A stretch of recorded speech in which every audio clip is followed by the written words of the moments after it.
Hey guys, welcome back to my new channel. Today we will see Harry Potter story. If you like the video, please leave like, share and comment and share with your friends. Now let's start the video. The dogs came first. Harry noticed them when he was 6 strays, mostly the kind of rangy mutts that skulked around little whinging's bins looking for scraps. They'd find him on his walk to school, pad alongside him in 2s and 3s, tongues lolling, ears pricked forward like he was the most interesting thing they'd seen in years. Mrs. Fig's cats did the same, though cats were subtler about it. They'd appear on fences and windowsills, tracking his path with luminous eyes, and Harry would feel a warmth in his chest that he couldn't explain. Aunt Petunia hated the dogs. She called animal control 3 times in 1 month before giving up. "They're not our dogs." She'd hiss at the neighbours, as though the animal's devotion to her nephew was a personal insult. Which, knowing Petunia, it probably was. Harry didn't mind the dogs. He didn't mind much of anything, really, which was perhaps the strangest thing about him. A boy locked in a cupboard under the stairs should have been angry or broken or desperate. Harry Potter was none of those things. Not because he was numb, far from it. He felt everything with an intensity that sometimes frightened him. But beneath the feeling, beneath the loneliness and the hunger and his uncle's meaty hand shoving him toward the cupboard door, there was something else. A hum. It had been there as long as he could remember, a low, resonant vibration in his bones, like the whole world was a plucked string and he could feel it singing. When he was very young, he'd thought everyone could hear it. He'd asked Aunt Petunia once, tugging on her skirt with sticky fingers, why the air was shining. She'd gone white as chalk and sent him to his cupboard for 3 days. That was when Harry stopped asking questions. Not because he was afraid, because he understood that the answers wouldn't come from people like the Dursleys. They couldn't see what he saw. They couldn't feel what he felt. And that was fine. He'd figure it out himself. By 7 he had. The shining in the air wasn't just light. It was everything, threads and currents and rivers of something that flowed through the world like blood through veins. It pooled in certain places. The old oak tree in Mrs. Fig's garden, the cracked fountain in the park, the spot where Magnolia Crescent met Wisteria Walk. That last one was the strongest. A crossroads. 2 roads meeting, and where they met, the shining stuff swirled and eddied like water around a stone. Harry spent hours at that crossroads. He'd sit on the curb with his 2 big shoes and his cousin's hand-me-down clothes, and he'd watch. The currents moved in patterns. They responded to things, emotions, intentions, the phases of the moon. When Harry was sad, they dimmed. When he was angry, they crackled and spat. And when he was calm, truly calm, they'd drift toward him like the dogs did, like the cats did, like everything alive and magical in Little Whinging was slowly, inevitably drawn to the skinny boy in the broken glasses. He started experimenting on his 3rd day at the crossroads. Small things first. He'd reach for a thread of the shining stuff and pull, gently, and a pebble would lift from the gutter and hover in the air. He'd twist a current and Dudley's bedroom light would flicker. He'd press his palm flat against the ground at the crossroads center and feel the whole neighborhood laid out beneath him like a map, every living thing a spark, every emotion a color. By 8 he could do it without touching anything. A thought, a flex of intention, and the world bent. By 9 he'd taught himself to become invisible. Not truly invisible, he was still there, solid and real. But he could wrap the shining threads around himself like a cloak and people's eyes would slide right off him. It was useful for avoiding Dudley and his gang. It was useful for getting into the library after hours. It was useful for a lot of things. By 10, Harry Potter could move objects with his mind, start and stop fires with a glance, heal cuts on his own skin by pushing warm light into them, speak to animals in something that wasn't language but worked better, and see in the dark as easily as daylight. He could also do something he'd never seen anyone else do, something that felt as natural as breathing. He could stand at any crossroads, any place where paths diverged, and feel the futures branching out from that point like roots from a tree. Not clearly, not specifically, just possibilities blooming and fading, some bright, some dark. He didn't know what he was, but he knew he wasn't normal, wasn't ordinary, wasn't anything the Dursleys or their world had a word for. And he knew with a certainty that lived in his marrow that someone was watching him, not the dogs. Not Mrs. Fig, though she watched too in her twitchy, cat-surrounded way. Someone else. Something else. He'd feel it at night sometimes, lying in his cupboard with spiders spinning webs above his head, a vast, warm attention, like the moon pressing its light through the walls just for him. It didn't frighten him. It felt like being remembered. The summer he turned 11 was the hottest little whinging had seen in years. The Dursleys' lawn turned brown and brittle, despite Uncle Vernon's increasingly purple-faced efforts with the garden hose. Dudley broke his new television by throwing a game controller at it, and then blamed Harry, which earned Harry a week of no meals that he circumvented by pulling ripe apples off the neighbour's tree from 30 feet away without moving from his cupboard. He'd float them through the gap under the door, one by one, silent as secrets. The letters started arriving on a Tuesday. Harry saw the owl before anyone else did, a tawny thing, proud and ruffled, dropping a heavy envelope through the mail slot with an air of great importance. He felt the letter before he saw it too. It practically vibrated with the shining stuff. Whoever had written it had poured intention into every word, every stroke of ink. The emerald lettering on the front, Mr. H. Potter, the cupboard under the stairs, glowed to his eyes like a lantern. He knew what it was. Not the specifics, not yet. But standing at 1,000 crossroads had taught him to recognize a turning point when it arrived. Uncle Vernon got to the letter first. Harry watched from the kitchen doorway as his uncle's face cycled through its usual palette. Pink, red, purple, white, and then Vernon tore the letter in half with hands that shook badly. "No," Vernon said. "Absolutely not. We swore we'd stamp it out of him." Petunia at the stove didn't turn around. Her shoulders went rigid.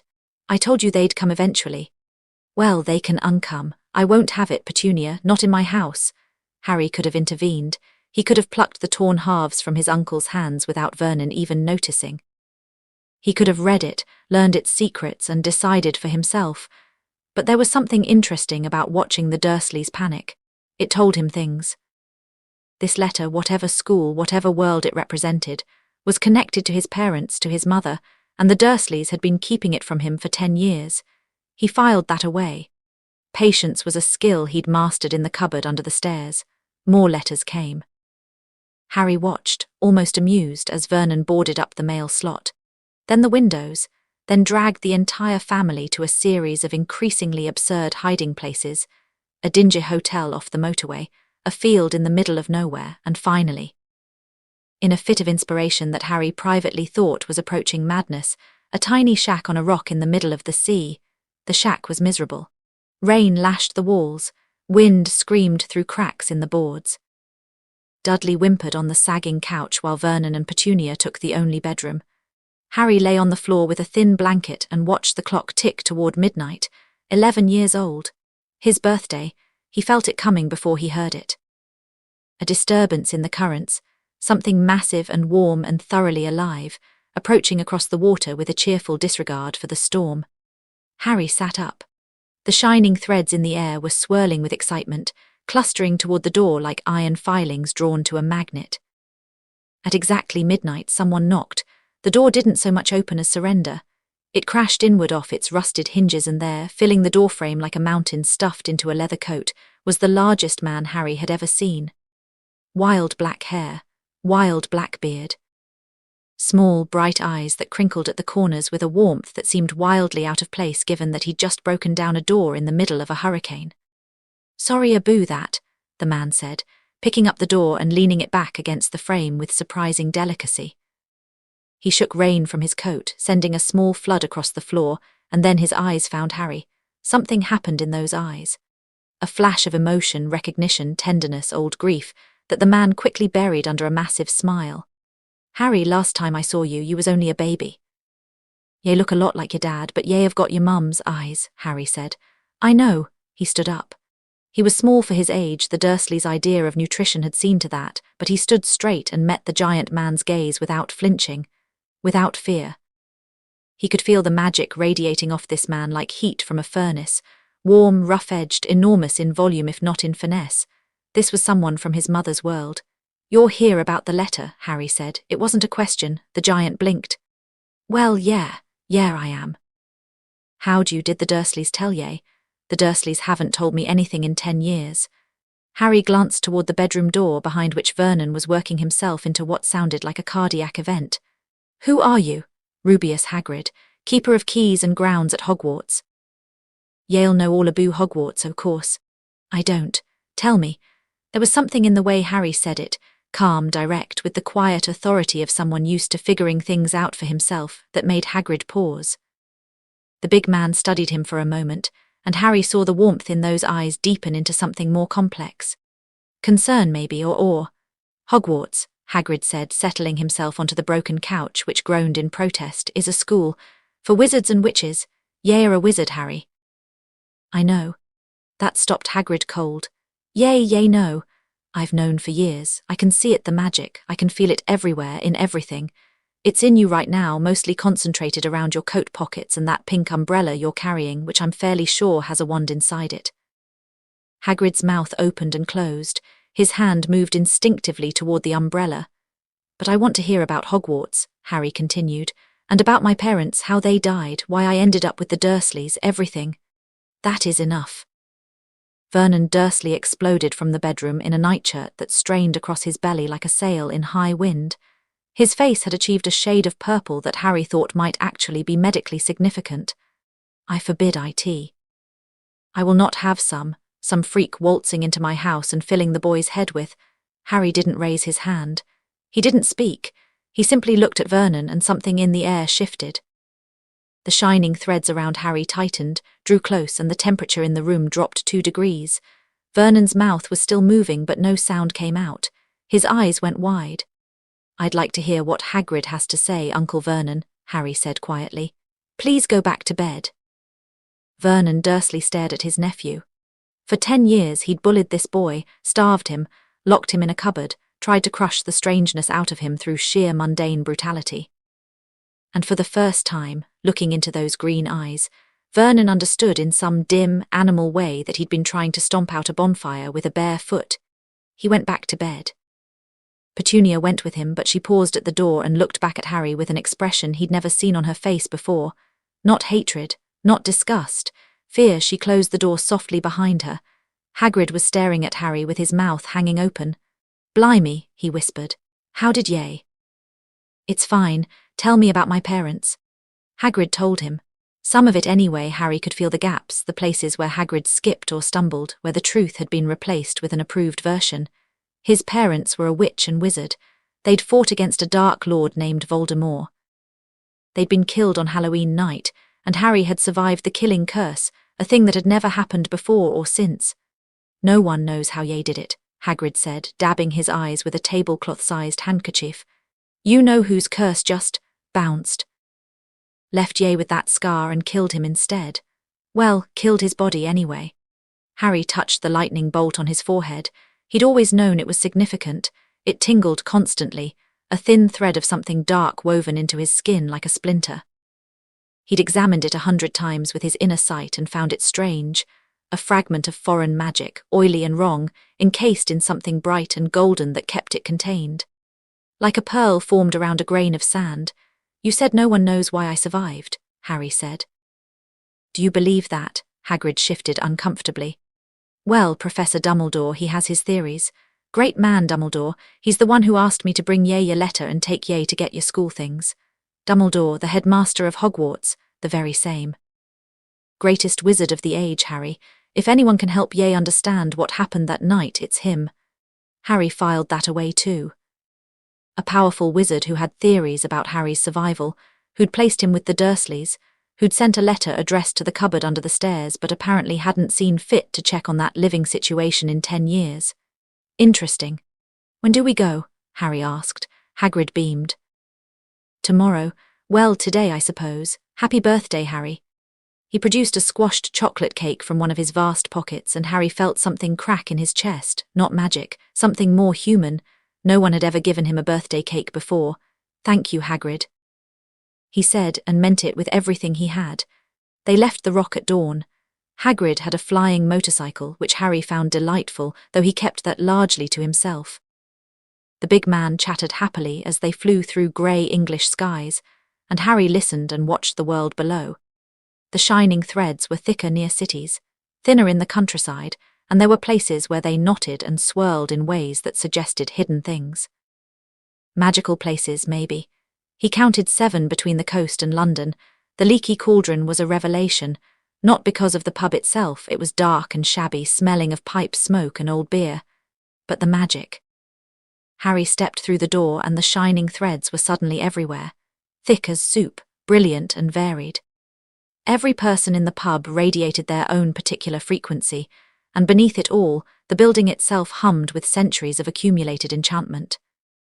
And then everyone recognized him. The pub went silent, heads turned, an old man in a top hat dropped his drink. And then they swarmed, hands reaching out, voices babbling, Harry Potter, it's really him, the boy who lived, and Harry stood in the middle of it, small and thin in Dudley's enormous clothes, and felt the crossroads bloom beneath his feet. This was a turning point. He could feel the futures branching. He could be the stammering, overwhelmed child they expected. He could let them shake his hand and worship their legend, or he could be himself. Harry smiled genuinely, warmly, because these people were ridiculous and earnest, and he found that he liked them already, and shook every hand that was offered. He remembered every name. He asked the old man in the top hat, Daedalus Diggle, where he'd gotten such a fine hat, and Diggle nearly wept with joy. Hagrid watched with an expression of profound bewilderment. This was not the reaction he'd expected from a boy raised in a cupboard. Then a pale young man in a purple turban pushed through the crowd, and Harry's smile froze. The magic around this man was wrong. It took Harry a half-second to understand why, and when he did, something cold settled in his stomach.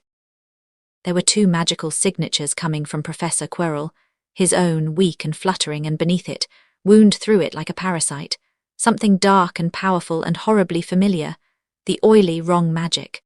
The same frequency as the splinter in his scar, Voldemort. Harry P. Potter, Quirrell stammered, extending a trembling hand. Such an honour. Harry took the hand. He felt the dark magic flinch at his touch, recoil like a slug from salt, and beneath Quirrell's turban, he sensed something scream in silent fury. Professor Quirrell, Harry said pleasantly. Lovely to meet you. What do you teach? Defense against the dark arts, how appropriate. Their eyes met, and Harry held the gaze for one heartbeat longer than necessary. Not a threat, just an acknowledgement. I see you, I see what's hiding inside you, and I am not afraid. Then he let go, smiled, and turned back to Hagrid. Shall we? Diagon Alley was extraordinary, not because of the shops, though they were wonderful, cauldrons and owls and broomsticks, and 1,000 things Harry had never imagined. What struck him was the architecture of the magic. Whoever had built this place had woven enchantments into the very stones, layer upon layer, century after century, until the whole alley thrummed like a cathedral organ. Harry could read it like a book. Protection wards here, preservation charms there, concealment spells woven into the boundary between the magical street and Muggle London like a tapestry. It was beautiful. It was also, he noticed, remarkably limited. Every enchantment was structured the same way, rigid, formulaic, channeled through wands and incantations and strict magical theory. Like someone had taken the wild, infinite ocean of magic and forced it through a series of increasingly narrow pipes. It worked, certainly. But it was like listening to someone play a single note on a piano and call it music. Harry could hear the whole symphony. Gringotts came first. The goblins fascinated him. Their magic was different from wizard magic, older and stranger, tied to earth and metal and deep places. The one who led them to the Potter Vault, a sharp-eyed creature named Griffook, kept glancing at Harry with an expression that wasn't quite respect and wasn't quite fear. You see the wards, Griffook said suddenly as their cart plunged through the underground tunnels. It wasn't a question. Yes. Harry said, no wizard has seen goblin wards in 300 years. They're impressive. The layering technique, you fold the enchantments into each other, don't you? So each one reinforces the others. Griffook stared at him for a long moment, then showed his teeth in something that might have been a smile. You are not what I expected, Mr. Potter. I get that a lot. The vault was full of gold. Harry took what he needed, neither impressed nor dismissive. Money was useful but not interesting. What interested him was Vault 713, the one Hagrid cleared out with obvious anxiety, pocketing a small, grubby package that radiated old, strange magic. Harry didn't ask. He simply noted the way the magic felt, alchemical, transmutative, and ancient, and added it to the growing map inside his head. They bought his school things through the morning. Robes at Madame Malkin's. where Harry stood on a stool next to a blonde boy with a pointed chin and the most extraordinary magical signature Harry had ever seen from someone his own age. The boy's magic was bright, sharp, tightly controlled, and completely dominated by a pattern that wasn't his own. Someone had been shaping this boy's magical development from birth, imposing structure and limitation. It looked almost like a cage. Hogwarts, too. The boy said with the casual arrogance of someone who'd been told he was important since birth. Yes. Know what house you'll be in. I'm going to be in Slytherin, of course. My whole family's been in Slytherin. I don't know yet. I'm looking forward to finding out. I'm Malfoy, Draco Malfoy. Harry Potter. The boy's eyes went wide, then narrow, cycling through surprise and calculation with remarkable speed. Harry could almost see the gears turning, political value, social positioning, the internalized lessons of a pure-blood upbringing. Potter, Draco repeated, testing the name. My father's told me about your family. Has he? I'd love to hear it sometime. I know very little about them. That wrong-footed the boy entirely. He'd expected. What? Awe, hostility. Whatever script Draco Malfoy had been given for this interaction, Harry had departed from it completely. The blonde boy opened his mouth, closed it, and then, to Harry's genuine interest, something shifted behind his eyes. The calculation faded. What replaced it was curiosity. You really don't know, Draco asked. About your family, I mean. I was raised by muggles. Draco's face did something complicated. The expected sneer started to form but didn't quite complete itself, because Harry was watching him with those green eyes that seemed to see rather more than they should, and something about being seen that clearly made Draco uncomfortable. That's... Draco paused. That must have been difficult. Harry smiled. It was the most honest thing the boy had said. It was. Nice to meet you, Draco.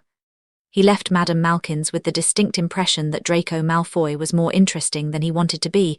The bookshop was Harry's favourite stop. Not for the textbooks, though he bought those readily enough, but for the depth of magical knowledge contained in a single building. He bought everything on the required list, and then spent 40 minutes browsing the shelves, pulling down volumes on magical theory, ancient enchantments, the history of British magic. He noticed significant gaps, almost nothing on pre-Roman magical traditions, nothing on Greek magical theory, nothing on the divine origins of magic that he could feel humming in his very blood. Curious. A magical bookshop that seemed to have edited out the oldest, deepest magic. Harry bought what he could and resolved to dig deeper. Then came Ollivander's. The one shop was the strangest place in the alley, and Harry knew the moment he stepped inside that something significant was about to happen. The magic here was unlike anything he'd felt. Thousands of wands, each containing a core of living magical essence, lined up on shelves like sleeping soldiers. The whole shop buzzed and shivered with contained power. An old man emerged from the shelves like a ghost materializing from fog. Pale eyes, silvered hair, and a magical signature that was simultaneously faint and deep, like a still pond that went down forever. Ah, said Ollivander. Yes, I wondered when I'd be seeing you, Mr. Potter. He stepped closer, and those pale eyes searched Harry's face with an intensity that was almost physical. Your mother was a particular favourite of mine. Willow, 10¼ inches, swishy. Excellent for charm work. Your father, mahogany, 11 inches, pliable. A powerful wand for transfiguration. He paused. Though I suspect the relevant inheritance in your case doesn't come from either of them. Harry went very still. Ollivander smiled. It wasn't a warm expression. It was the smile of someone who had spent his entire life studying magic and had just encountered something that confirmed a very old theory. I am a wandmaker, Mr. Potter. I have been a wandmaker for a very long time, longer than most people realize. And in all that time I have met perhaps 3 individuals whose magical signature was... He trailed off, studying Harry like a jeweler studying a diamond. Like that, he finished softly. Like what? Harry asked, though he already knew or suspected. Divine. The word hung in the air between them. Hagrid was outside, dealing with something. Harry had suggested he grab them both ice cream, a gentle misdirection that the big man had accepted happily. They were alone. What do you know? Harry asked. Ollivander's pale eyes gleamed. I know that there are magics older than wands, Mr. Potter. Older than Hogwarts, older than Merlin, older than the very concept of wizardry as we practice it today. I know that the shining threads, yes, I can see you're surprised. Very few people use that phrase, were once understood as the fabric of a goddess's domain. And I know that certain bloodlines carry more than magical talent. He turned to his shelves, running his fingers along boxes with practiced precision. The question is whether any wand of mine can match you. A wand chooses the wizard, as they say, but what does a wand do when the wizard is something more? He began pulling boxes. Try this. Beechwood and dragon heartstring, 9 inches. Harry took the wand and felt. Nothing. The wand lay dead in his hand, not because it rejected him, but because it was too small, too narrow, like trying to pour the ocean through a drinking straw. He set it down. No, I thought not. Ollivander's eyes were bright with excitement. Maple and phoenix feather, no, too rigid, ebony and unicorn hair, wand after wand. Harry tried them all patiently, some sparked, most didn't, none fit. The pile of rejected wands grew, and Ollivander's excitement grew with it. Tricky customer. Wonderful, wonderful, I do enjoy a challenge. He disappeared into the deepest recesses of the shop and returned with a box that looked older than the others, its wood dark with age, its hinges tarnished green. I wonder, he murmured. Holly and phoenix feather, 11 inches, nice and supple. The phoenix whose tail feather resides in this wand gave another feather, just one other. It is curious that you should be destined for this wand when its brother gave you that scar. Harry took the wand. Power surged through him, not foreign power but his own, reflected and amplified and given a new channel. Golden light erupted from the wand's tip, but it wasn't just gold. To Harry's sight, it was a cascade of every colour that existed and several that didn't, the full spectrum of magic blazing through this narrow wooden instrument like sunlight through a prism. The shelves rattled. Boxes toppled. The window cracked, and then it settled and the wand hummed in his hand like a living thing, warm and eager. Oh, Ollivander breathed. Oh, that's not quite right though, is it? Harry looked at him. The wand works for you, Mr. Potter. It works beautifully, but it's not enough. It's like giving a master painter a single crayon. You'll do remarkable things with it, I'm sure, but you don't need it, not the way other wizards do.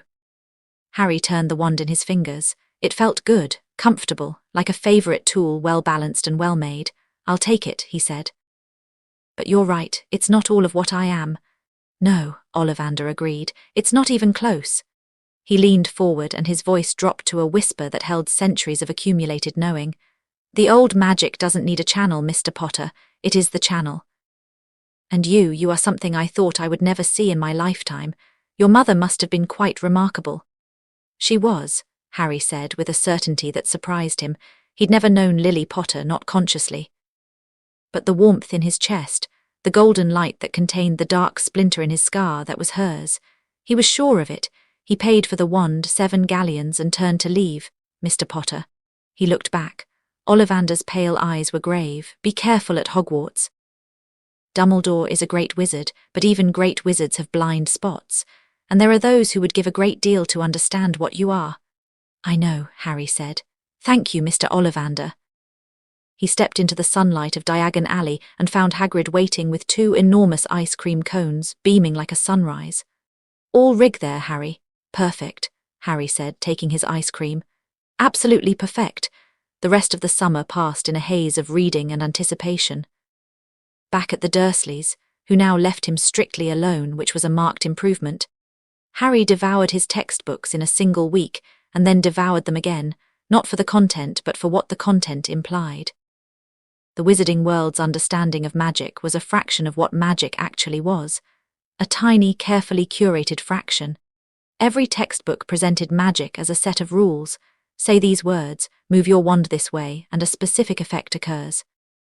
It was like reading a chemistry textbook written by someone who'd only ever seen water and had constructed an entire theory of matter based on that single substance. Harry could see the truth. Magic wasn't rules. It was will and intention, given form through the shining threads that permeated everything. Wands were useful tools, focusing lenses that helped channel intent into specific patterns. Incantations were mnemonics, verbal shortcuts that helped the mind lock into the right configuration. But the magic itself was wild, vast and fundamentally alive, and it responded to Harry not as a user but as... He struggled for the right word. Family. He spent his evenings at the crossroads on Magnolia Crescent, sitting in the gathering dark, feeling the threads swirl around him. The dogs came as always. He'd scratch their ears and watch the night sky and practice, not spells from his textbooks. Those he could do with barely a thought. He practiced the deeper things, sensing the ley lines that ran beneath little whinging, pushing his awareness out farther and farther, feeling the topology of magic across the English countryside. He found Hogwarts on his third night. It blazed in his inner sight like a bonfire, hundreds of miles to the north, so saturated with magic that it seemed to exist in two worlds at once. And beneath Hogwarts, far beneath it, something else. Something old and vast and dreaming, pressed against the roots of the castle like a sleeping dragon. It felt familiar, though Harry couldn't say why.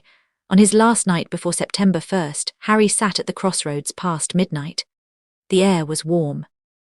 The moon hung full and heavy overhead, and in its light Chapter 2, Hogwarts Has Never Seen His Kind, continued, and genuine that Harry felt something loosen in his chest that he hadn't realized was tight. "That's your reaction?" Harry asked. "Wicked. Mate, my brother Charlie works with dragons. My other brothers turned my teddy bear into a spider when I was 3. My family clock has 9 hands and one of them says mortal peril. My threshold for weird is pretty high." Ron leaned back in his armchair and crossed his arms. "Besides, it explains a lot. The matchstick thing, the way you just knew stuff in potions, how the castle seems to like you. I thought you were just annoyingly good at everything. Turns out you're annoyingly good at everything because your mum shagged a goddess." "Ron," Hermione snapped, looking up from her books. "What?" "Am I wrong?" Harry laughed. Actually laughed, the kind of full-body laugh that he'd rarely experienced, and Ron looked delighted with himself. "You're not wrong," Harry said, "though I'd appreciate if you phrased it differently in public. So who else knows?" Hermione asked. She'd already gotten through 12 pages of the Hecatean tradition and was reading with the speed of someone who'd been born doing it. "About what you are," Ollivander suspects. "The Sorting Hat knows something. There's a presence beneath this castle that recognized me, ancient magic tied to Hecate, I think. And Dumbledore—" Harry paused. "Dumbledore knows something, I'm not sure how much." "What about you-know-who?" Ron asked, and the lightness left his voice. "Voldemort," Ron flinched. "Doesn't know, yet, but he's here, Ron, in the castle, attached to the back of Professor Quirrell's head like a parasite." The temperature in the room seemed to drop. Ron went pale, Hermione's book lowered slowly to her lap. "You're joking," Ron whispered. "I can see magical signatures." "Quirrell has too. His own, weak, frightened, and something else. Something dark and powerful wrapped around him like a snake, the same magical frequency as my scar." Harry touched his forehead. "Voldemort survived that night. He's barely alive, clinging to Quirrell, but he's here. And he wants something in this castle." "The third-floor corridor," Hermione said immediately. "Dumbledore's warning at the feast. Die a very painful death. There's something hidden there. Something Hagrid retrieved from Gringotts on the day he took me shopping. A small package heavily warded." "It was in Vault 713. Ron and Hermione stared at him. "You noticed all that?" Hermione asked. "On your first day in the wizarding world, while everything was new and overwhelming, you noticed a specific vault number and the magical properties of a hidden package." "I notice everything. It's part of what I am. That's terrifying. I know. No, I mean genuinely terrifying. You're 11, you're half-goddess, you can see everyone's magic. Voldemort is possessing a teacher and you noticed all of it on day 1. Hermione put her book down. "Harry, what's your plan?" He looked at her. He looked at Ron. 2 children, 11 years old, sitting in a magical room in a 1,000-year-old castle, and they were asking him what the plan was. Not running, not panicking, asking. He'd chosen well. Voldemort can't get what he wants if he doesn't know what's guarding it. And he can't act openly without revealing himself to Dumbledore, who I suspect already knows, or at least suspects, that something's wrong with Quirrell.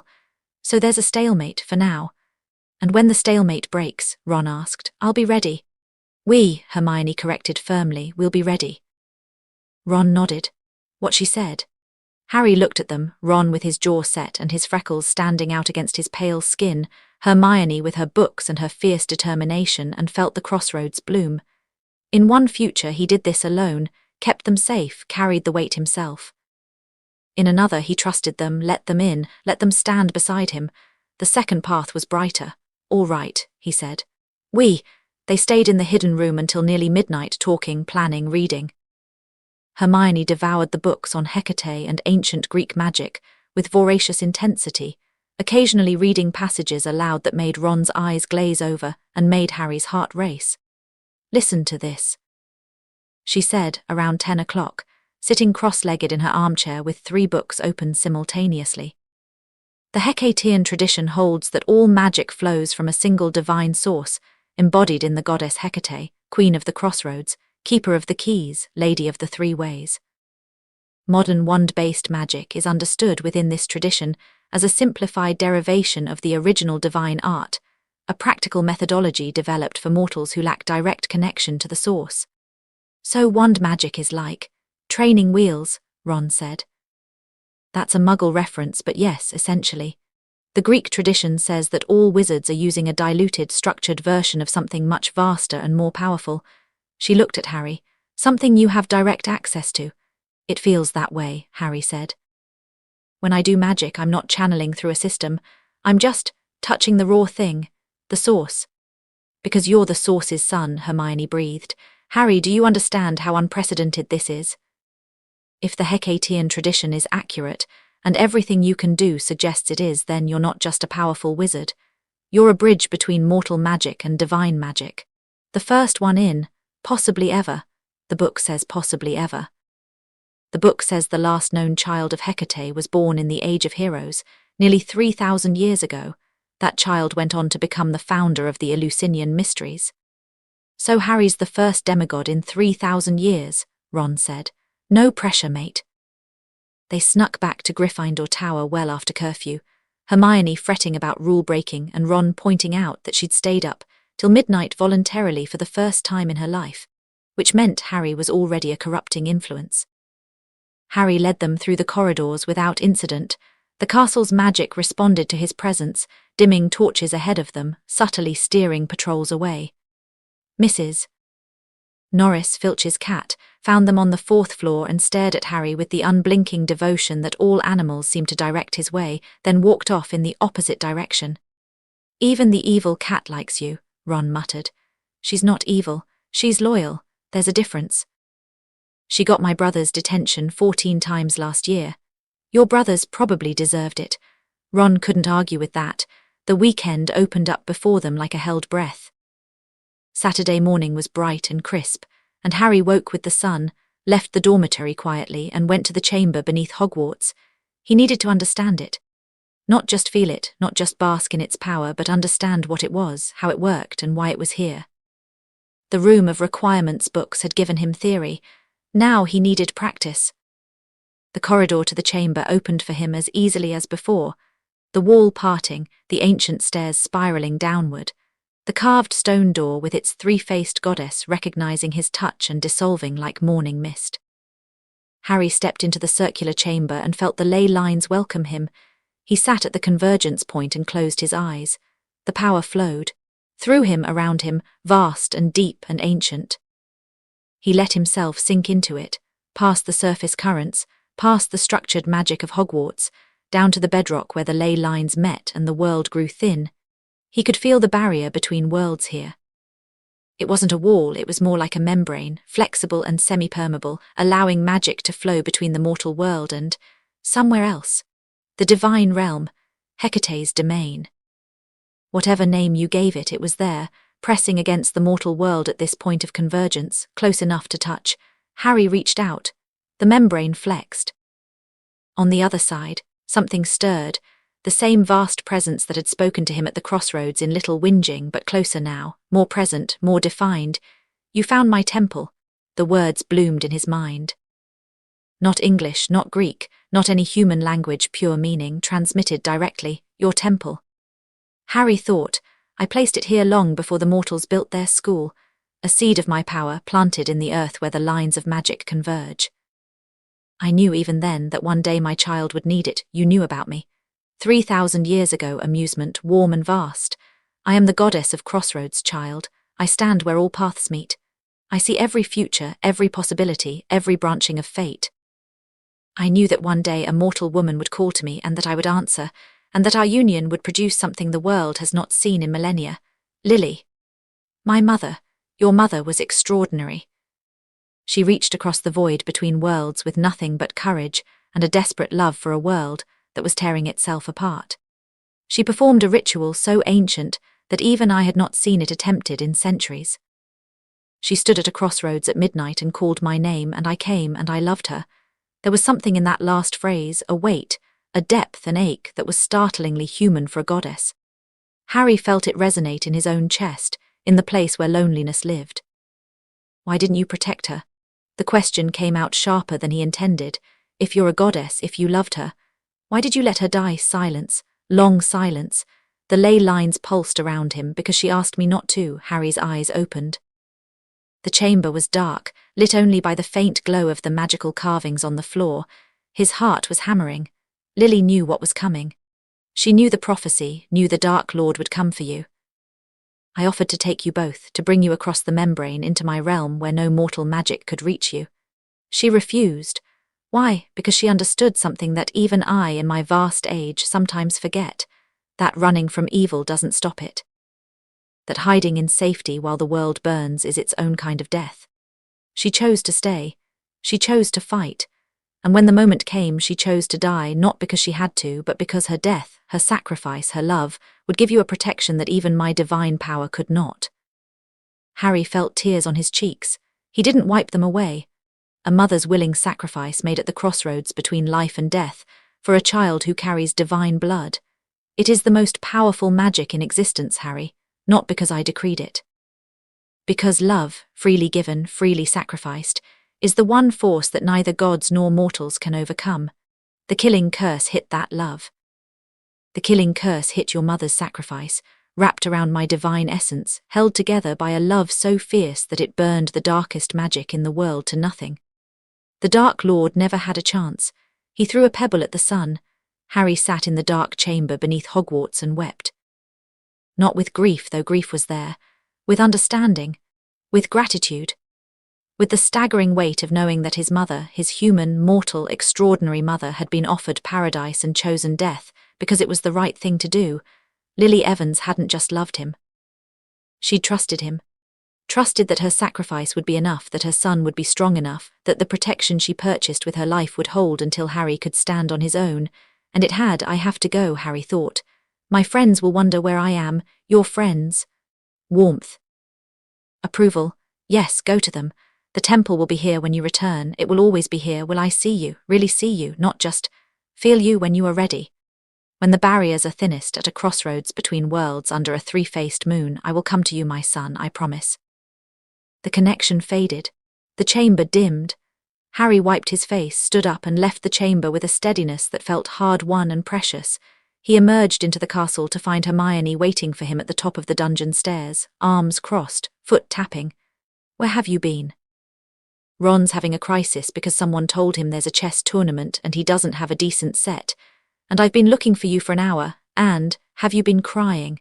Harry looked at her. This brilliant, fierce girl who'd decided to be his friend after 2 days, and was already prepared to hunt him through the castle when she was worried. I found something, he said. Beneath the castle, I'll tell you about it, but right now I need to help Ron with his chess problem. Hermione opened her mouth to protest, saw something in his eyes and closed it. Fine, she said, but you're telling me everything later. Everything, he promised. Ron's chess crisis was resolved by the simple expedient of Harry asking the room of requirement for a chess set. The room provided a magnificent 1 marble pieces, hand-carved, that moved with authoritative precision, and Ron fell in love with it so immediately and so completely that Hermione declared the chess set the great love of Ron's life.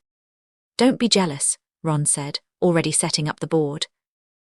You could be the second great love of my life if you learn to play. Hermione turned pink and buried her face in a book, which was her solution to most emotional situations. They spent Saturday afternoon in the room of requirement, their room, as it was becoming, a secret space that belonged to the 3 of them. Harry told them about the chamber, about the conversation with Hecate, about his mother's sacrifice. He told them everything, holding nothing back, and they listened with the grave attention of people who understood that they were being trusted with something enormous. When he finished, Ron was quiet for a long time. Your mum was brilliant, he said finally. She was. I mean, she had a goddess offering her a way out and she said no, because it was the right thing. He shook his head. That's the bravest thing I've ever heard. The Sorting Hat said Harry's courage came from Lily, Hermione said softly. That makes sense now, Harry nodded. He felt lighter than he had in days.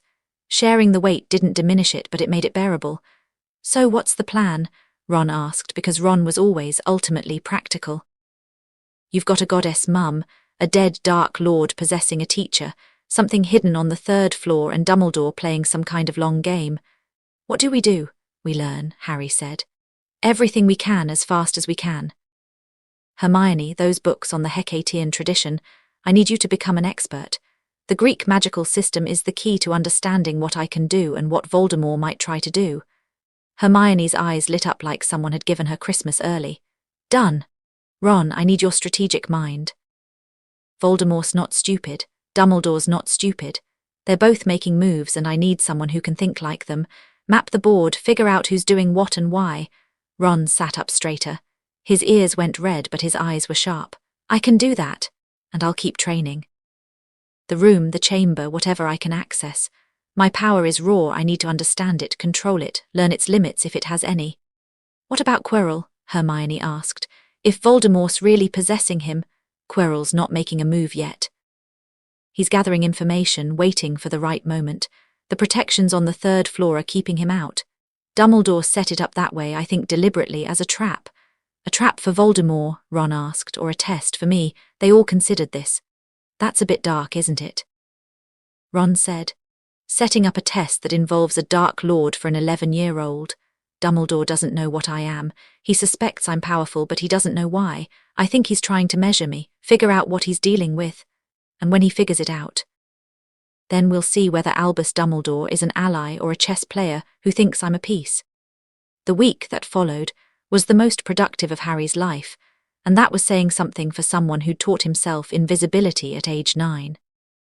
Classes continued, and Harry approached them with a dual purpose.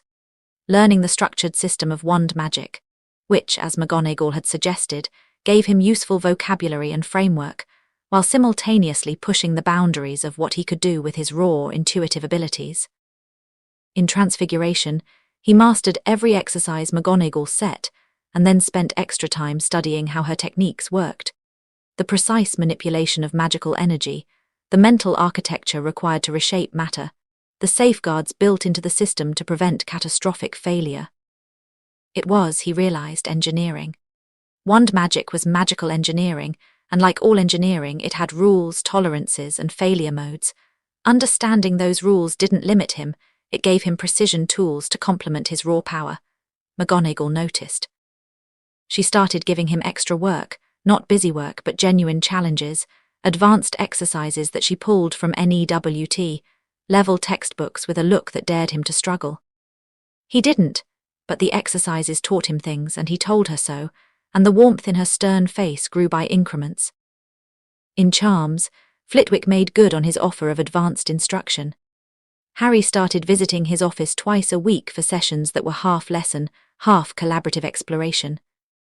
Flitwick was a genius, there was no other word for it, and his understanding of charm mechanics was so deep and so nuanced that even Harry learned things he hadn't intuited. The key insight, Flitwick said one evening, standing on his desk with a levitating teacup orbiting his head, is that every charm has a relationship with the caster, not just an instruction. A relationship. The magic responds to your intent, your emotion, your understanding. A levitation charm cast in anger will be jerkier than one cast in calm. A cheering charm cast by someone who is genuinely happy will be more potent than one cast by someone going through the motions. Because magic is alive, Harry said.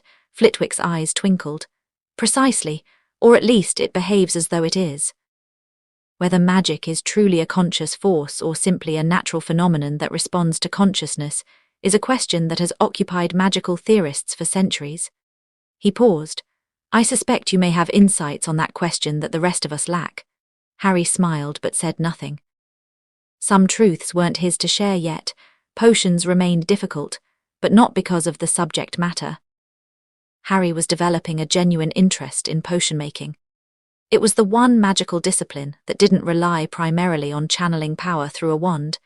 instead using the inherent magical properties of ingredients, combined with precise technique, to achieve effects.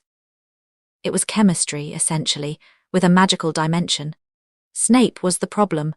The man couldn't seem to decide whether to hate Harry or ignore him, so he alternated between the two with whiplash-inducing frequency. One class he'd stalk past Harry's cauldron without a word. The next he'd hover like a vulture, searching for faults, finding none, and growing more furious in their absence. He never praised Harry. He never deducted points either, which Ron said was basically the Snape equivalent of a standing ovation. But there were moments. Brief, unguarded flickers when Snape would look at Harry and the hatred would thin, and beneath it, Harry would see that same raw grief he'd glimpsed on the first day. The man was haunted, not by ghosts, by choices, by the life he hadn't lived, the woman he hadn't saved, the boy who wore her eyes and reminded him of everything he'd lost. Harry didn't push. He attended class, did his work, treated Snape with consistent, unflappable respect, and waited. Whatever Snape's story was, it would emerge in its own time. Harry's instinct at the crossroads told him that Severus Snape was important, a node in the web of futures, a pivot point where many paths converged. The flying lesson came on Thursday of their second week. Madam Hooch assembled them on the grounds, Gryffindors and Slytherins together, which guaranteed tension, with 2 rows of battered school brooms laid out on the grass. The rules were simple. Command the broom to rise, mount it, hover, descend. Basic control. Harry looked at his broom and felt it respond to his presence. Not just the enchantments that animated it, the wood itself, the natural magic inherent in its grain and fibre, waking up and reaching toward him the way the plants in herbology did, the way the dogs in Little Whinging had. Up! Shouted 20 students. Harry's broom slammed into his hand before the word left his mouth. The force of it startled him, not the broom's eagerness but the voltage of the connection. The enchantments layered into this simple school broom were designed for minimal response, safety throttled, limited. In his hands they sang. Neville's broom twitched. He grabbed it nervously, mounted too early, and the broom, responding to his panic rather than his control, shot upward like a cork from a bottle. Neville screamed. 20 feet, 30, 40, his grip failed and he slid sideways, falling, hitting the grass with a crack that made everyone wince. Madam Hooch rushed over. Broken wrist. She gathered Neville up, warned everyone to stay on the ground, and hurried toward the hospital wing.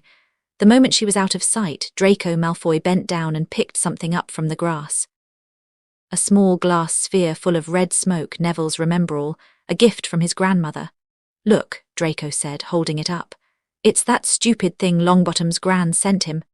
"Give it here, Malfoy," Harry said. He said it calmly, conversationally even. But something in his tone, or perhaps something in the air around him, made the nearest students take a step back. Draco looked at Harry, and the performance was back, the Malfoy script, the pure-blood sneer, the ingrained superiority that his father had beaten into him like a brand. But beneath it, Harry could see the cage around Draco's magic titan, the imposed patterns constraining the boy's true nature. "Come and get it, Potter," Draco said, and launched himself into the air on his broom. He was good. Harry had to give him that. Draco flew with the natural grace of someone who'd grown up on a broomstick, rising 50 feet in seconds, hovering with the rememberall clutched in his hand and a smirk on his pointed face. Harry mounted his broom. "Harry, no," Hermione hissed. "Madam Hooch said." But Harry was already rising, and the moment his feet left the ground, he understood something fundamental about himself. He was born for this. Not broomstick flying specifically, the broom was a tool, a vehicle, almost irrelevant.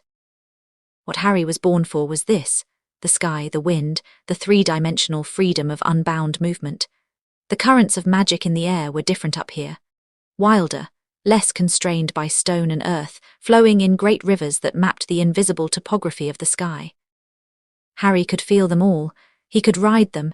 He shot upward. Not with the careful control that Madam Hooch had described, rise slowly, keep steady, hover in place. He rocketed, the school broom screaming beneath him as his magic poured into its enchantments and overclocked them far beyond their design limitations. Wind tore at his robes. The ground fell away. The castle spread out below him like a toy, and above, the sky opened up, vast and blue and infinite.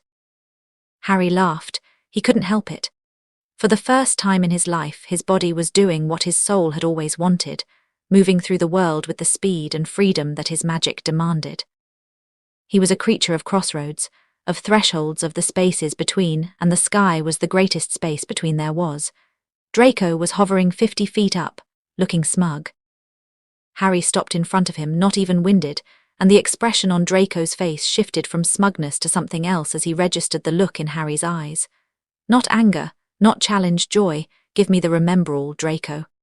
Or what? Harry tilted his head. The wind caught his hair and the sun was behind him, and in that moment, with magic pouring off him in waves that made the air shimmer, he looked like something out of myth. Not a boy on a broom. Something older, something that the sky itself recognized. Draco's hand opened. The remember-all dropped. Harry didn't think. He moved, tipping forward on the broom, diving, the ground rushing up at him like a fist. 60 feet, 50, 40. The remember-all tumbled through the air ahead of him, glinting in the sun. He reached out, plucked it from the air a foot above the grass, and pulled up so sharply that the broom's tail brushed the ground. He landed lightly. The watching students erupted in cheers. Draco descended slowly, and Harry expected anger, expected the humiliated fury of a boy who'd just been dramatically upstaged. What he got was different. Draco landed, walked over, and looked at Harry with those grey eyes, and the cage around his magic flickered. "You're not normal," Draco said quietly below the noise of the crowd. "No, the way you flew just now, that wasn't a first-time flyer, that wasn't even a good flyer, that was something else." "Yes," Draco stared at him. The sneer was gone, the script was gone.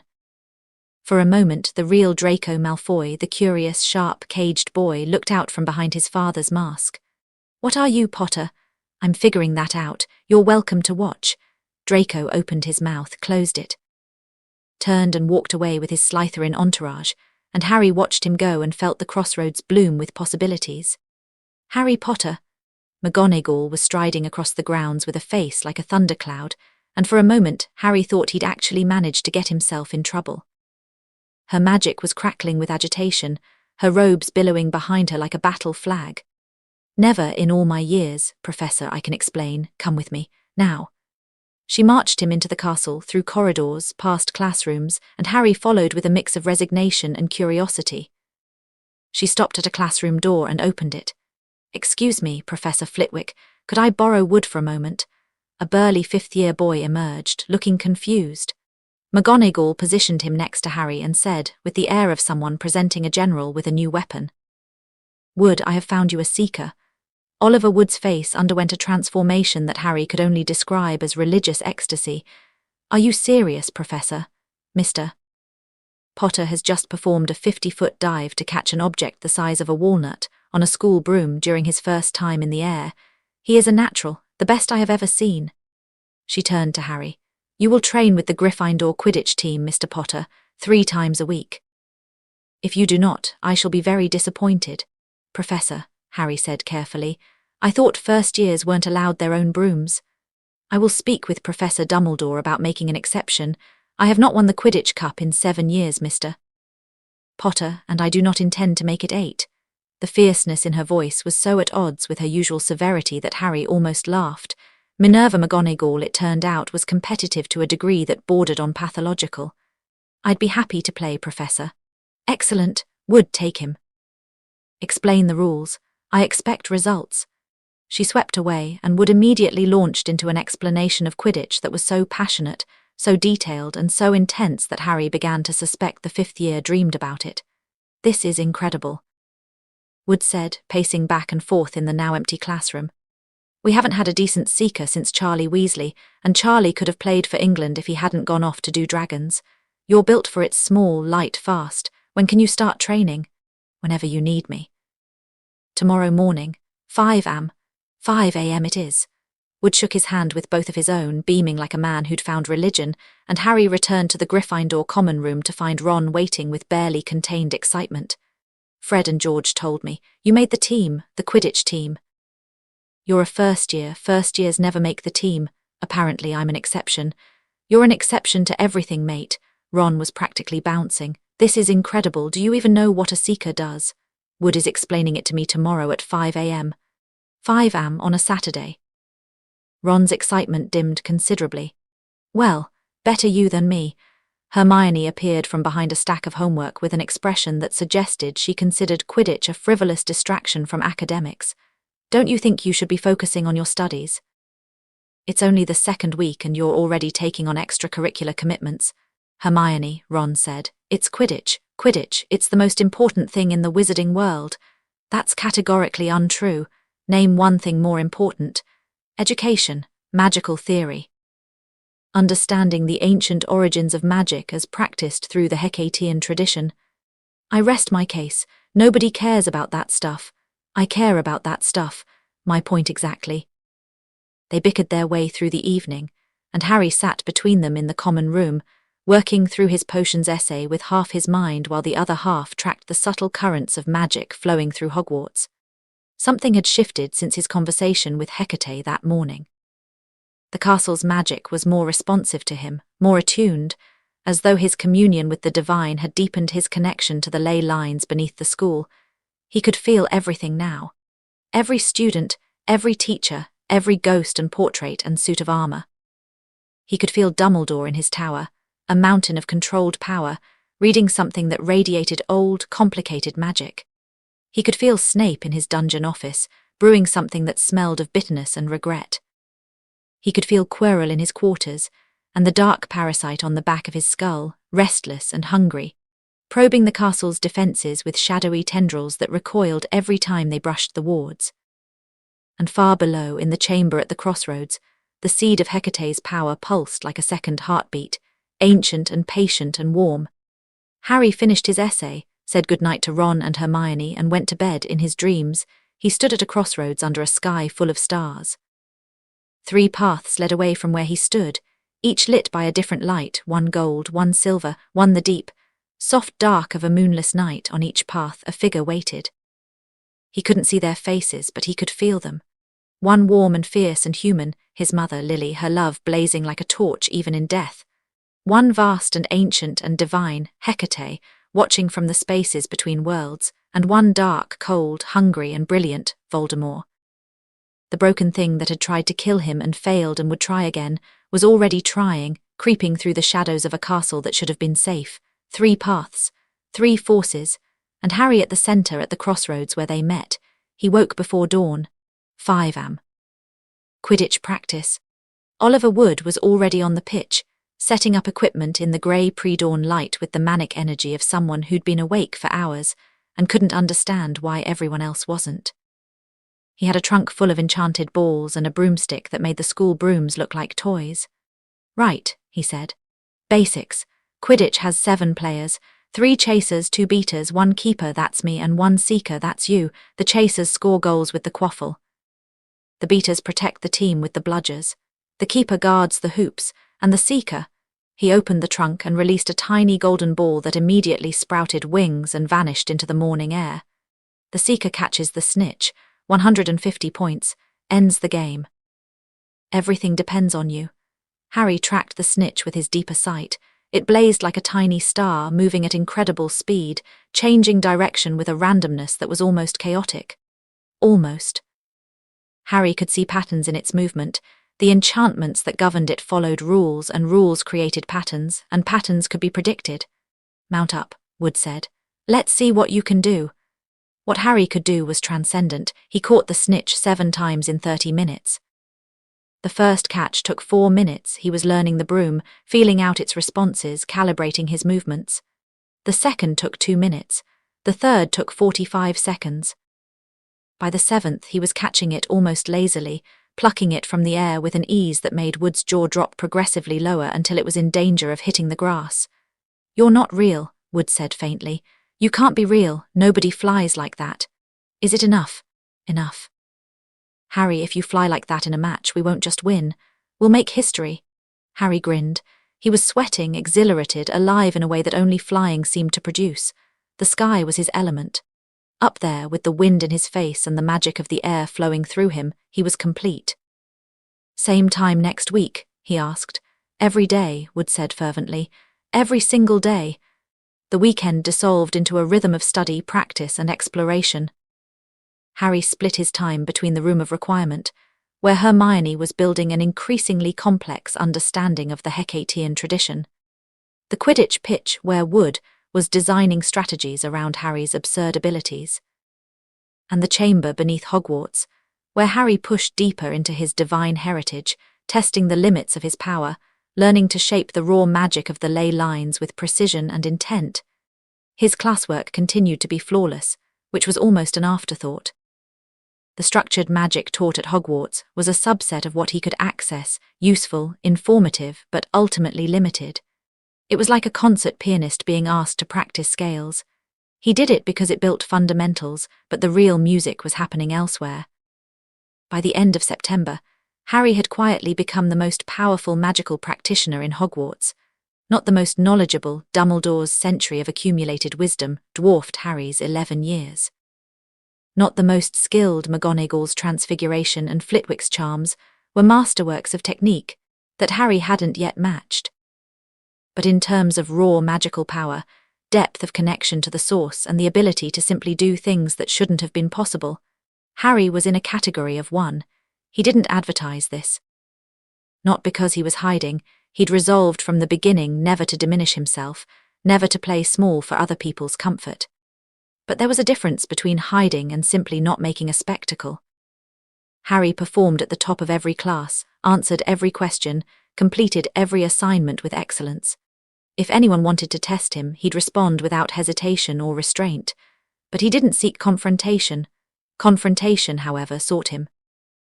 It was a Tuesday evening in early October when Harry felt it. He was in the room of requirement with Ron and Hermione, reviewing Ron's strategic analysis of the castle's security arrangements.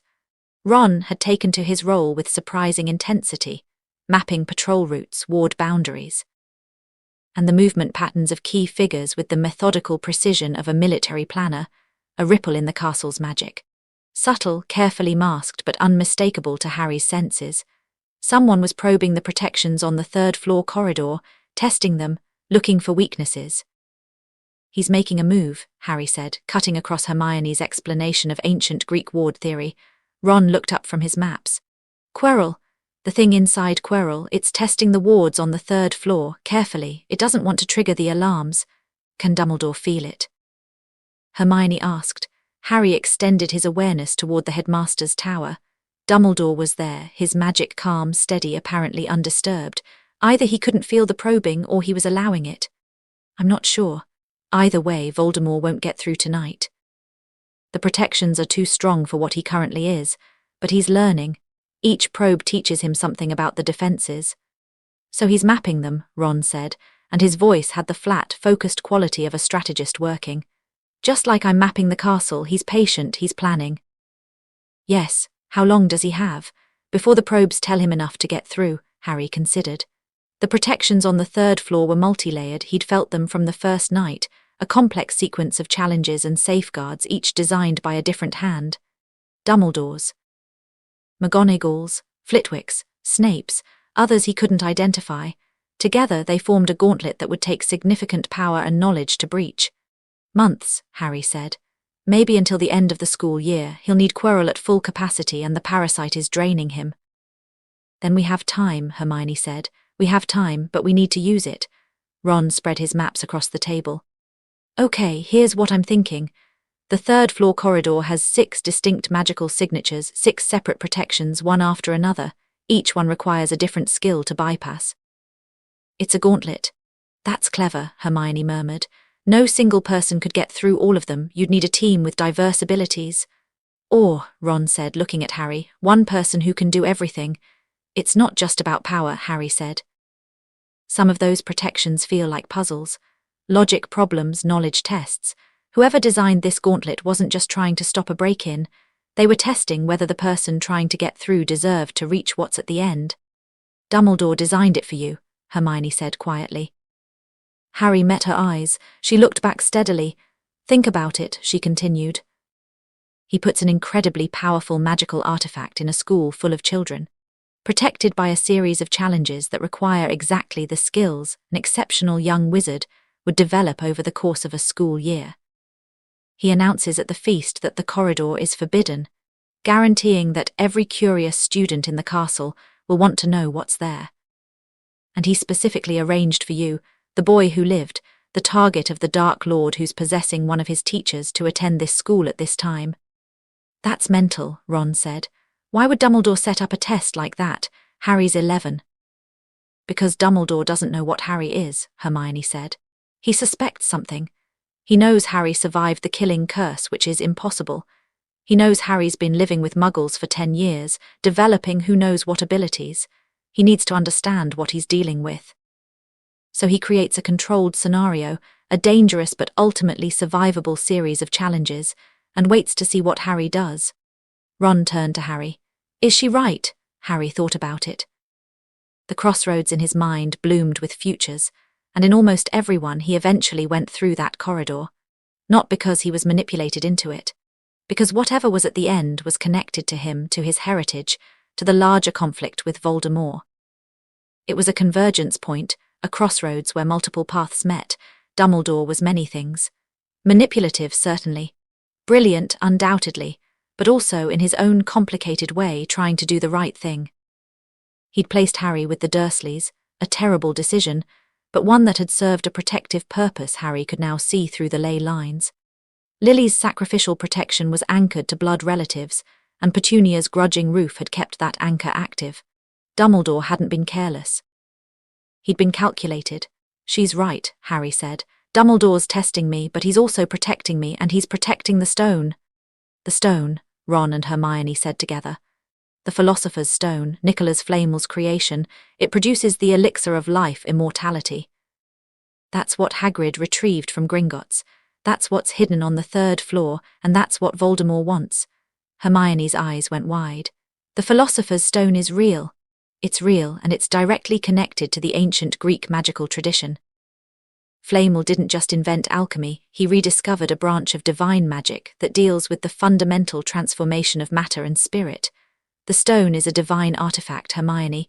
It belongs to the world I come from, not the world of wand magic. Bloody hell, Ron whispered. Yeah. They sat in silence for a moment, the weight of it settling around them like snow. So, Ron said eventually, with the careful tone of someone who's just realized the game is much bigger than he thought.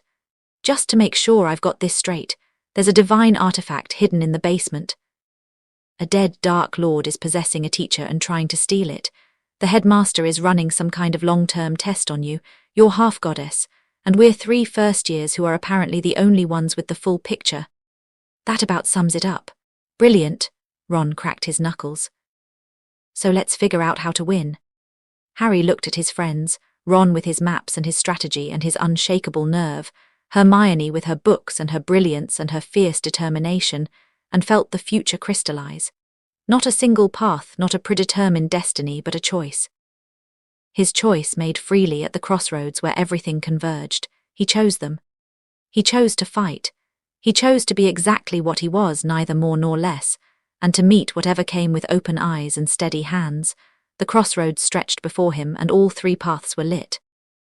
Let's begin, Harry said. Chapter 3. What sleeps beneath stone October came to Hogwarts like a cold hand closing around the castle. The grounds turned amber and rust, the forbidden forest became a wall of dark gold against grey skies, and the Black Lake took on a steely sheen that reflected clouds like a tarnished mirror. Inside, the castle compensated. Fires roared higher in every hearth. The enchanted ceiling in the great hall produced spectacular sunsets even on overcast days, and the house elves began producing soups and stews that could warm you from the inside out. Harry barely noticed the season changing. He was too busy learning how to be what he was. The room of requirement had become their war room, their library, their sanctuary. It shifted to meet their needs with an eagerness that Harry found almost touching. The castle wanted to help him, wanted to provide, and the room was its most direct expression of that desire. Some evenings it was a cozy study with armchairs and a fire. Other times it was a vast practice space with reinforced walls and targeting dummies. Once, when Hermione had requested research materials on the intersection of Greek and Norse magical traditions, it had produced an entire wing of bookshelves that she'd stared at with an expression bordering on religious ecstasy. Ron's strategic map of Hogwarts now covered an entire wall. He'd charted patrol routes, ward boundaries, the movement patterns of every teacher, the timing of Filch's rounds, and, most importantly, the activity around the third-floor corridor. Using a combination of Harry's magical sensing and his own patient observation, he'd built a picture of the castle's security that was probably more comprehensive than anything the staff possessed. Quirrell goes to the third floor every Thursday night, Ron said one evening, tapping a red pin on his map. Between 11 and midnight, he stays for about 20 minutes, then goes back to his quarters. The parasitic probe, the Voldemort thing, reaches out toward the protections each time, tests them and pulls back. He's learning the pattern of the wards, Harry confirmed. Each week he gets a little further. He's mapped the first 2 layers of protection already. How many layers are there? 6 that I can feel. Maybe 7, there's something at the very end that I can't quite read. It's muffled, like it's behind thick glass. That'll be Dumbledore's contribution, Hermione said without looking up from her book. He wouldn't make his own protection readable to anyone else, not even someone with your abilities. She was probably right. Dumbledore's magic had a quality that Harry had come to recognize. A deliberate opacity, like looking at a mountain through fog. You knew it was there, knew it was enormous, but the details were obscured. Whether this was natural or intentional, Harry couldn't tell. Probably both. What about the Cerberus? Ron asked. Harry blinked. The what? The 3-headed dog. Behind the door on the 3rd floor, Fred and George told me they tried to get through the locked door last year on a dare and nearly got their heads bitten off. Massive thing, 3 heads, absolutely mental. Harry reached out with his senses toward the 3rd floor corridor. Past the locked door, past the warning wards, there was indeed a living magical signature, enormous, fierce, and distinctly canine. 3-headed, a Cerberus, a creature from Greek mythology guarding a threshold. That's not a coincidence, Harry said slowly. What isn't? A Cerberus, a creature sacred to Greek mythology, specifically associated with guarding the boundary between the living world and the underworld, is the first line of defense protecting an artifact from the Greek magical tradition. Someone chose that creature deliberately. Hermione's head came up. Hagrid brought you to get your school supplies. Hagrid retrieved the stone from Gringotts, and Hagrid loves magical creatures. What if he provided the Cerberus? Hagrid has a 3-headed dog, Ron said flatly. Of course he does. Why wouldn't he? I need to talk to Hagrid, Harry said. They went the next afternoon. Hagrid's hut sat at the edge of the forbidden forest like a boulder that had rolled downhill and decided to stay. Smoke curled from the chimney, and the pumpkin patch beside the door was producing specimens that could have housed a family of 4. A crossbow leaned against the doorframe, and something inside was making a sound that was either a very large dog or a very small earthquake. Harry knocked. The door opened, and Hagrid's beaming face appeared, followed by the enthusiastic assault of an enormous boarhound named Fang, who immediately tried to lick Harry into submission. Harry, Ron, Hermione, come in, just making tea, mind the... Something crashed inside. Never mind. Sit down. The hut was one room, cluttered and warm, with hams and pheasants hanging from the ceiling and a fire crackling in a grate large enough to roast an ox. Hagrid bustled around making tea with hands that could have palmed a basketball, and Fang settled at Harry's feet with a contented groan, his massive head on Harry's shoes. How are ye finding Hogwarts? Hagrid asked, setting out mugs the size of small buckets and a plate of rock cakes that lived up to their name. Settlin' in all right. It's wonderful, Harry said honestly. Hagrid, I wanted to ask you something. Fire away. The 3-headed dog on the 3rd floor, is it yours? Hagrid's mug stopped halfway to his mouth. His eyes darted between the 3 of them with the guilty panic of someone who was constitutionally incapable of keeping secrets and knew it. How do ye know about Fluffy? Fluffy. Ron choked on his rock cake. He's just a puppy, really. Bought him off a Greek chappie I met in the pub last year. Listen, forget about Fluffy. What he's guarding is strictly between Professor Dumbledore and Nicholas Flamel. He stopped. His face crumpled with the realization of what he'd just said. I shouldn't have said that, he muttered. I should not have said that. It's all right, Hagrid, Harry said gently. We already know about the Philosopher's Stone. Hagrid went pale. How? Who told ye? Nobody told us. We figured it out. Harry leaned forward. Hagrid, the stone isn't safe. There's someone in the castle trying to steal it. No one's gonna steal it. Dumbledore's protections are being tested. Every Thursday night between 11 and midnight, The person doing it is getting closer each week. Hagrid set his mug down with a thunk. His small eyes were wide. Ye can't know that. How could Ye possibly know that? Because I can feel it. I can feel the magic in the castle, Hagrid, all of it. I felt it from the moment I walked through the doors, and something is wrong. The big man stared at him. Harry saw the struggle on his face, the desire to dismiss, to trust in Dumbledore's infallibility, warring with the growing realization that the boy sitting across from him was not a normal student. Dumbledore knows, Hagrid said finally. Whatever's happening, Dumbledore knows. He always knows. Maybe, but does he know everything? Does he know about the Greek chappie you bought Fluffy from, a Greek creature guarding a Greek artifact? That's not a coincidence, Hagrid. What are Ye saying? I'm saying that whoever sold you Fluffy might have known exactly what the dog would end up guarding, and they might have known how to get past it. Hagrid's face went through several colours. The chappie in the pub, he was interested in Fluffy, asked a lot of questions. Wanted to know what kind of creatures I'd handled. Did he ask how to calm Fluffy down? Harry pressed gently. Well, yeah, he did. And I told him Fluffy's a pushover if ye know how. Just play him a bit of music and he'll go straight off to sleep. Hagrid's mouth snapped shut. Horror dawned across his broad face. I shouldn't have told him that. I shouldn't have told Ye that. You told a stranger in a pub how to get past the first line of defence protecting the most powerful magical artifact in Britain, Hermione said, and her voice was kind but unflinching. Hagrid looked like he might cry. It's okay, Harry said.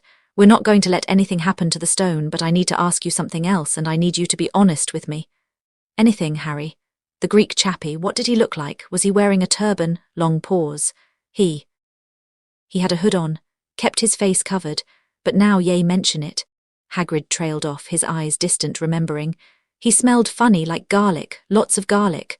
Ron and Hermione looked at Harry. Harry looked at the fire, Quirrell.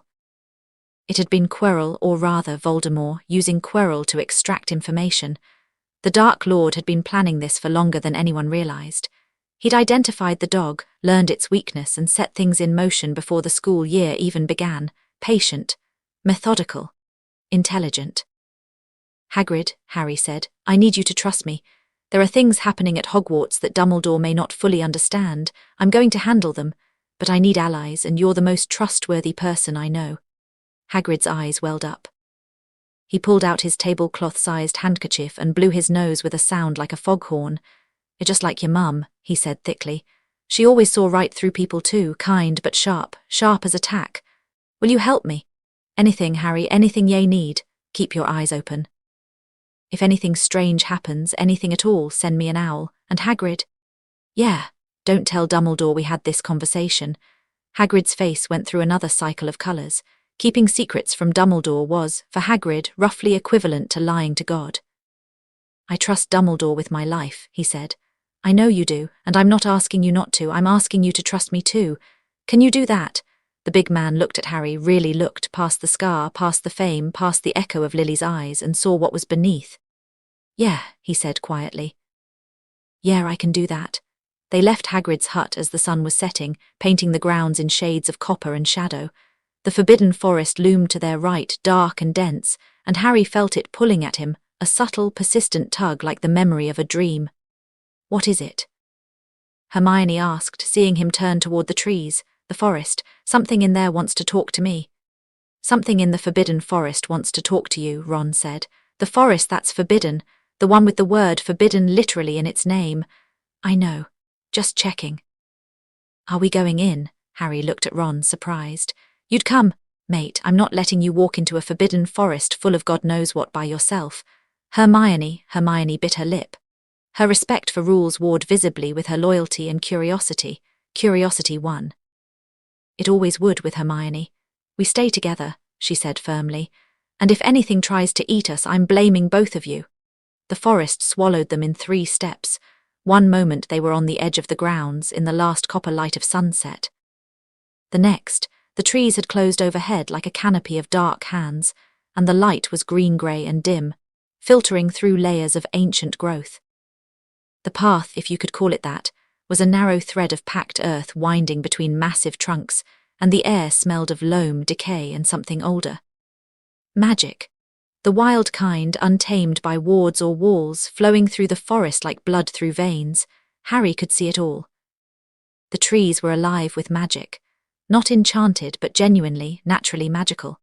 Their roots tapping into ley lines that ran beneath the forest floor, their branches reaching toward currents of power that flowed through the air like invisible rivers.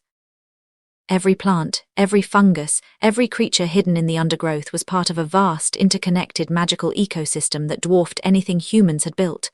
This was what magic looked like before wizards got their hands on it.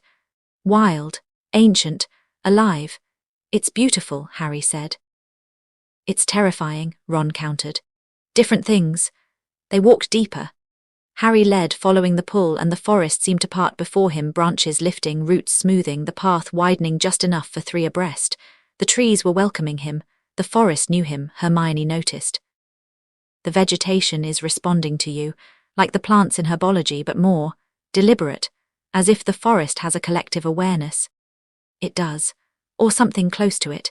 The magical ecosystem here is so interconnected that it functions almost like a single organism.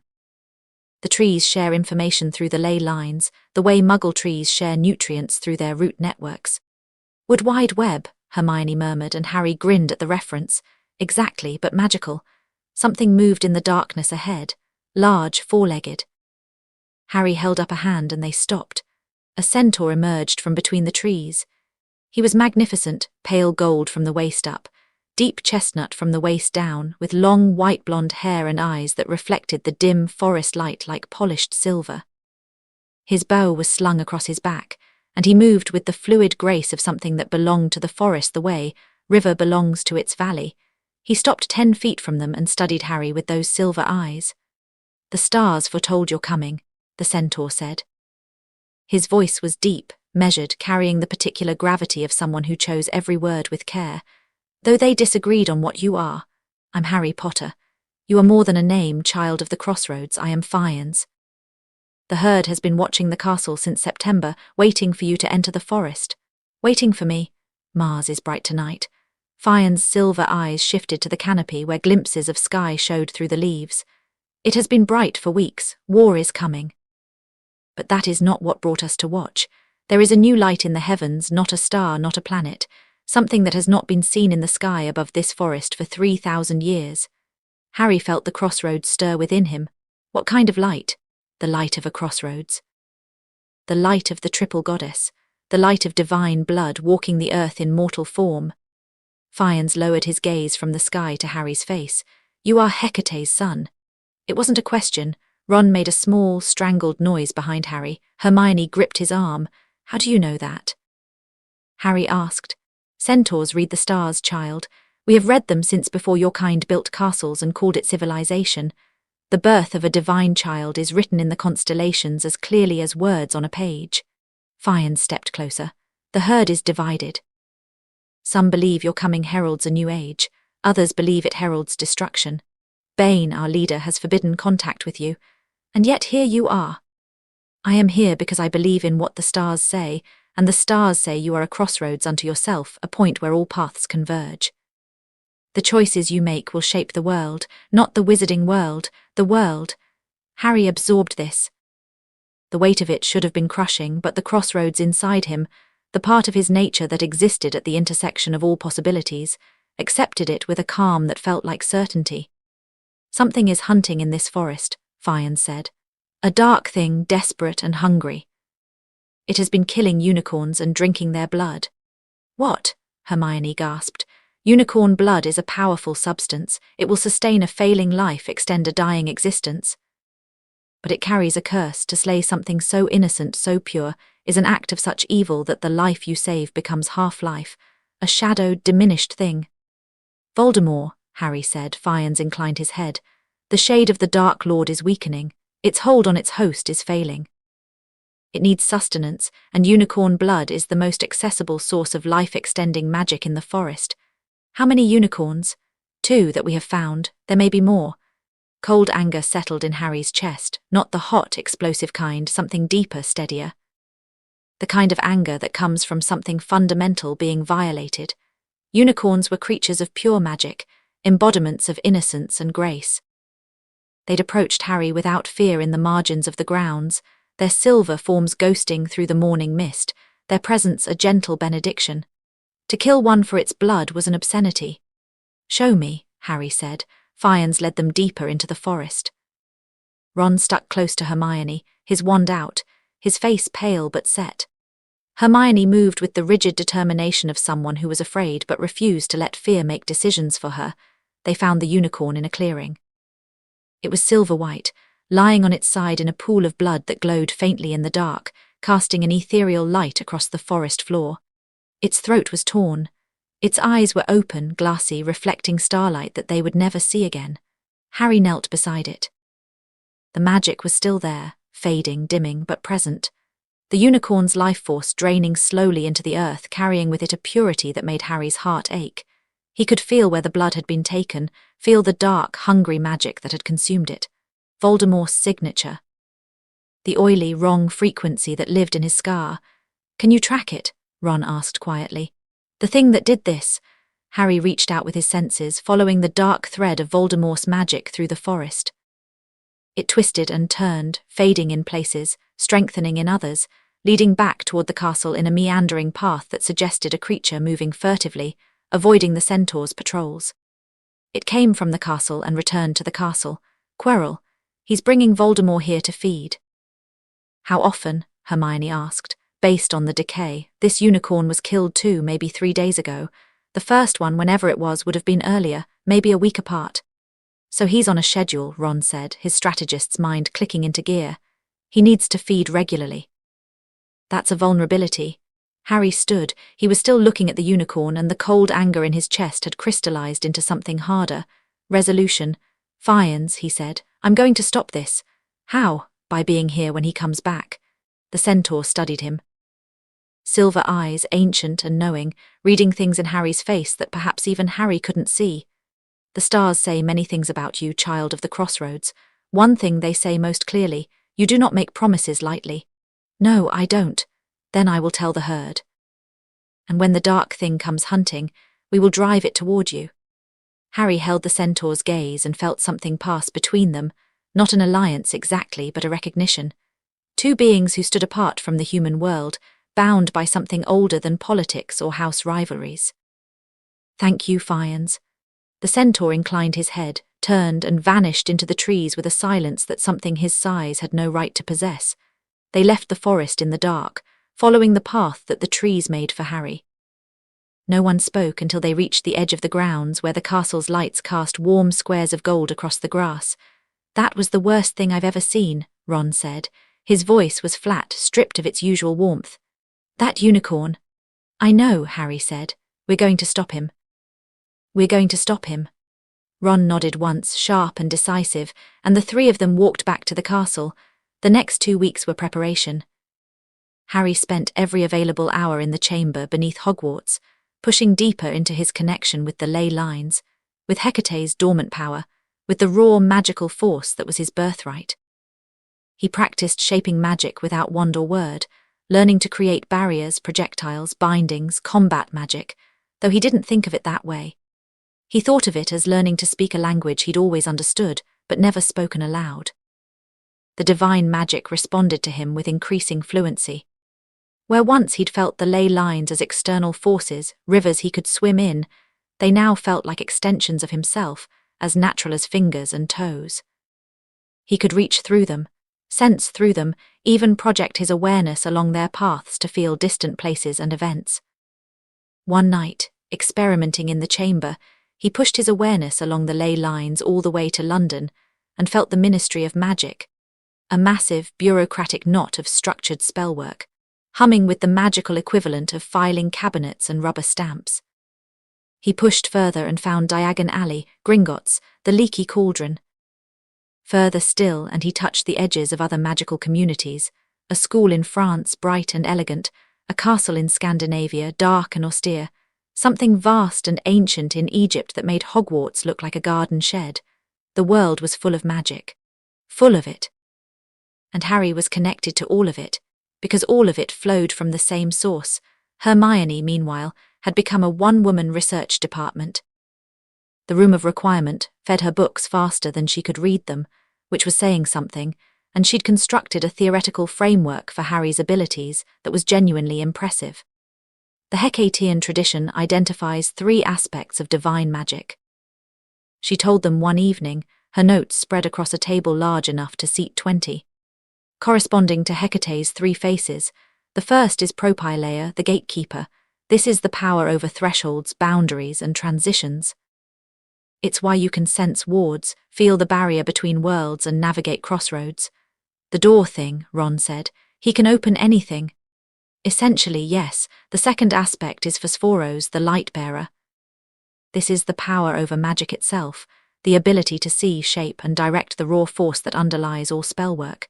It's the source of your wandless abilities, your ability to see magical signatures, everything. The glowy thing, if you must. The third aspect is Chthoniya, the earthly one. This is the power over life, death, and the spaces between, communication with the dead, command over creatures of the night, the ability to pass between worlds. The creepy thing. Ron, am I wrong? You're reductive. But am I wrong? Hermione sighed. No, you're not wrong. The third aspect is, by far, the most dangerous and the least understood. The texts warn that Chthoniya magic can blur the boundary between life and death, and that excessive use can attract the attention of entities from the other side. Harry thought about this. The third aspect resonated with something he'd felt but hadn't explored, a darkness at the edge of his power, not evil but deep, like the bottom of a very dark lake. He could feel the dead sometimes, faintly, like echoes in a long corridor. Hogwarts was full of ghosts, and they looked at him differently than they looked at other students. Nearly headless Nick had started following him at a respectful distance, as though drawn by a gravity he couldn't resist. There's more, Hermione said, and her voice dropped. The texts mention a fourth aspect, unnamed, undocumented, referenced only in fragments, something that combines all 3, a power that only manifests in the children of Hecate, never in mortal practitioners. The texts call it the crossroads made flesh. What does that mean? I don't know. The relevant passages were destroyed or redacted. Someone went through these books and specifically removed any detailed description of the fourth aspect. Hermione's jaw tightened. Someone didn't want this information known. The Ministry, Harry said. That would be my guess. The British magical government has a long history of suppressing knowledge about divine magic and the old traditions. There are references in the historical texts to a great revision in the 17th century, a systematic destruction of ancient magical knowledge, coinciding with the establishment of the Statute of Secrecy. They didn't just hide the wizarding world from muggles, Harry said slowly. They hid the old magic from wizards. Yes, and they've been maintaining that suppression for 300 years, Ron whistled. So the whole system, the ministry, the schools, the wand-based magic, it's all built on top of something older that they deliberately buried. That's what the evidence suggests. Blimey, and they call me thick. Ron's maps had grown more detailed, incorporating everything they'd learned from Hagrid and Fiennes. He'd identified Quirrell's patterns, tracked Snape's suspicious nighttime movements. He's following Quirrell. I think he suspects something, and mapped the likely schedule of Voldemort's unicorn hunts. Based on the 2 kills we know about and the rate of magical decay Harry detected, Ron said, pointing to a timeline he'd drawn along one edge of the map. Voldemort needs to feed approximately every 10 days. The last kill was 12 days ago. He's due. Tonight, Harry asked. Ron checked his calculations. Tonight or tomorrow night. If I were him, I'd go tonight. It's a Thursday, his usual pattern, and the moon's dark, which means less visibility for the centaurs. Then tonight we end it, Harry. Hermione's voice was careful. If you confront Voldemort in the forest, even a weakened, parasitic version, the school will find out. Dumbledore will find out. Everything we've kept quiet will be exposed. I know. Are you ready for that? Harry thought about the unicorn in the clearing. It's silver blood. It's open, empty eyes. I'm not going to let another unicorn die because I'm worried about keeping secrets. Hermione nodded. She'd expected that answer. She agreed with it. Then we plan it properly. Ron spread a fresh sheet of parchment and started drawing. Right, here's the forest. Here's where we found the unicorn.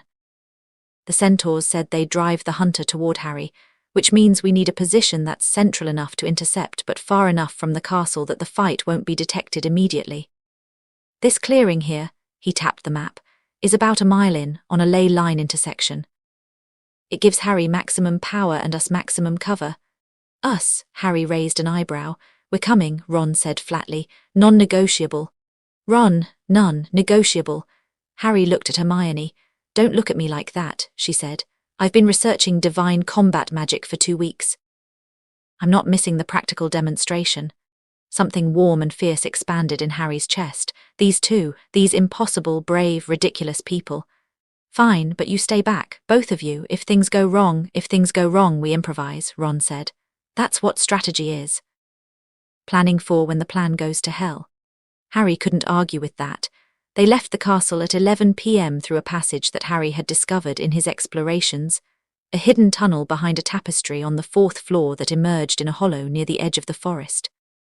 The night was moonless, as Ron had predicted, and the grounds were dark and still. Harry led, his senses extended, feeling the castle's magic thin as they moved away from the walls and the forest's wild magic thicken around them. The trees swallowed them.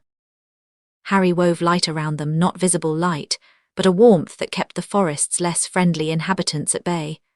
Things moved in the darkness, watching, but nothing approached. The forest recognized him.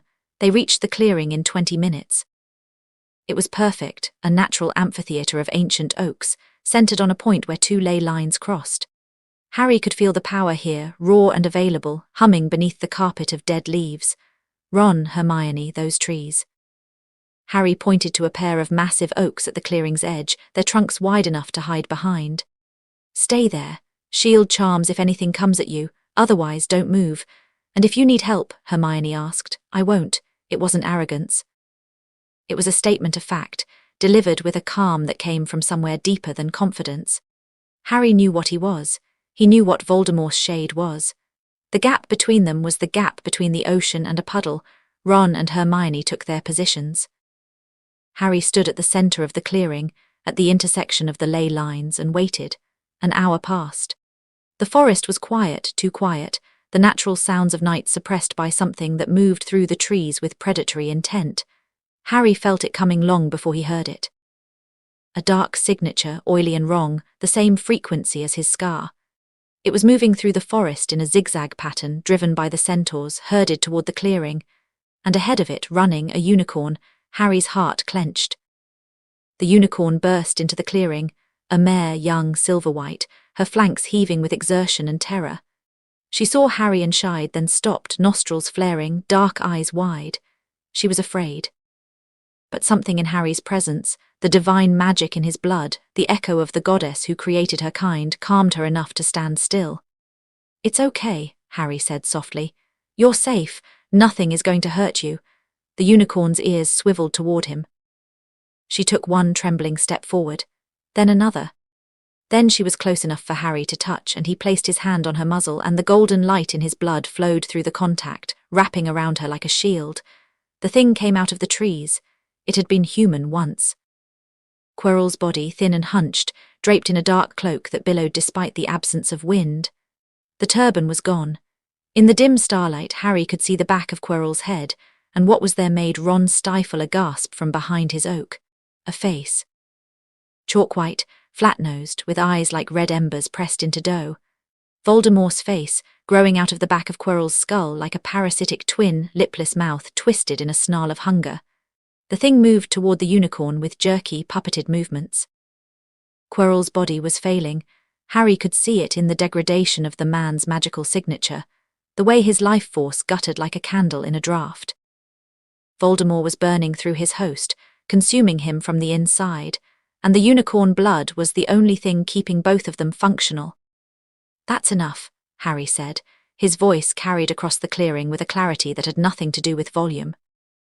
The shining threads in the air responded to his intent, amplifying, projecting, filling the space with a resonance that vibrated in every living thing within earshot. Quirrell's body stopped. The face on the back of his head rotated slowly toward Harry. Those red eyes found him, and Harry felt the dark magic surge, recognition, fury, hunger, and beneath it all, a cold, calculating intelligence that was far more dangerous than the hunger. Harry Potter, said the face. The voice was a whisper, papery and dry, like dead leaves scraping across stone. I wondered when you would stop hiding. I wasn't hiding, I was waiting. Waiting for what? For you to do something I couldn't ignore. The red eyes narrowed. Voldemort's magical signature shifted, probing, trying to read Harry the way he read everyone. Through the dark arts, through legilimency, through the parasitic magic that had made him the most feared wizard of his age, the probe hit Harry's mind and disintegrated. Not deflected, not blocked. Unmade, the dark magic touched the divine light in Harry's consciousness and simply ceased to exist, like a shadow touching the sun. Voldemort recoiled. The face on the back of Quirrell's head contorted with something Harry had never expected to see there, confusion. What are you? The lipless mouth whispered. Harry stepped forward. The ley lines beneath his feet responded, power surging upward through the earth, and the air around him began to shimmer with golden light that had nothing to do with torches or stars. The unicorn behind him whinnied softly and pressed her muzzle against his back. I'm the thing your curse couldn't kill, Harry said. Do you want to know why? The red eyes blazed. Voldemort's fragment didn't answer in words, it attacked. Dark magic erupted from Quirrell's hands, a torrent of killing intent shaped into a concentrated blast that would have vaporized a normal wizard. It was crude. Voldemort's power, channeled through a dying host, was a fraction of what it had been, but it was vicious, aimed to kill. Harry raised his hand. The dark magic struck something invisible a foot from his palm and detonated. Not a shield spell, not a protego, not any structured defensive magic. The divine light in Harry's blood simply existed between him and the attack broke against it like water against a cliff face. Dark energy scattered in all directions, scorching the trees, killing the grass, leaving a ring of devastation around the point of impact. Harry didn't move, didn't flinch. The golden light around him brightened. Is that all? He asked. Voldemort screamed. It wasn't a human sound. It was the shriek of something that existed outside the normal parameters of life and death, a rage so pure and so distilled that it carried its own kind of magic. Quirrell's body lunged forward, hands outstretched, dark magic crackling between his fingers. Harry caught his wrists. The contact was electric. Voldemort's dark magic met Harry's divine essence and the reaction was instantaneous. Quirrell's skin began to burn where Harry touched it, blistering, cracking, golden light pouring from the wounds like sunlight through broken cloud. Quirrell screamed, his own voice this time, not Voldemort's, a howl of agony from a man who'd been puppeted for months and was now feeling the consequences. Harry didn't let go. He could feel Voldemort's parasitic tendrils wrapped around Quirrell's magic, his life force, his very soul. They were deep, horrifyingly deep, woven into the man's being like roots through soil. Pulling them out would hurt. It might kill Quirrell, but leaving them would definitely kill him. This is going to hurt, Harry said, and he meant it for Quirrell, not Voldemort. I'm sorry. He reached into Quirrell with his power, not physically but magically, diving past the surface, past the dark corruption, down to the place where Quirrell's own magic still flickered, diminished but alive. He found the parasitic tendrils and began to burn them away one by one, with the precision of a surgeon and the power of a bonfire. Voldemort fought. God, he fought. The Dark Lord's fragment threw everything it had at Harry, curses, mental attacks, raw destructive force. Each assault broke against Harry's divine nature like a sparrow against a cathedral, and each failure drove Voldemort's rage higher. You cannot, I am Lord Voldemort. I am the greatest sorcerer who ever. You're a parasite, Harry said quietly, still working, still burning away the tendrils. Feeding on a dying man, drinking unicorn blood, hiding on the back of someone's skull. You were a great wizard once, now you're this. The red eyes blazed with fury, and beneath the fury, for the first time, Harry saw fear. Voldemort's fragment tore itself free.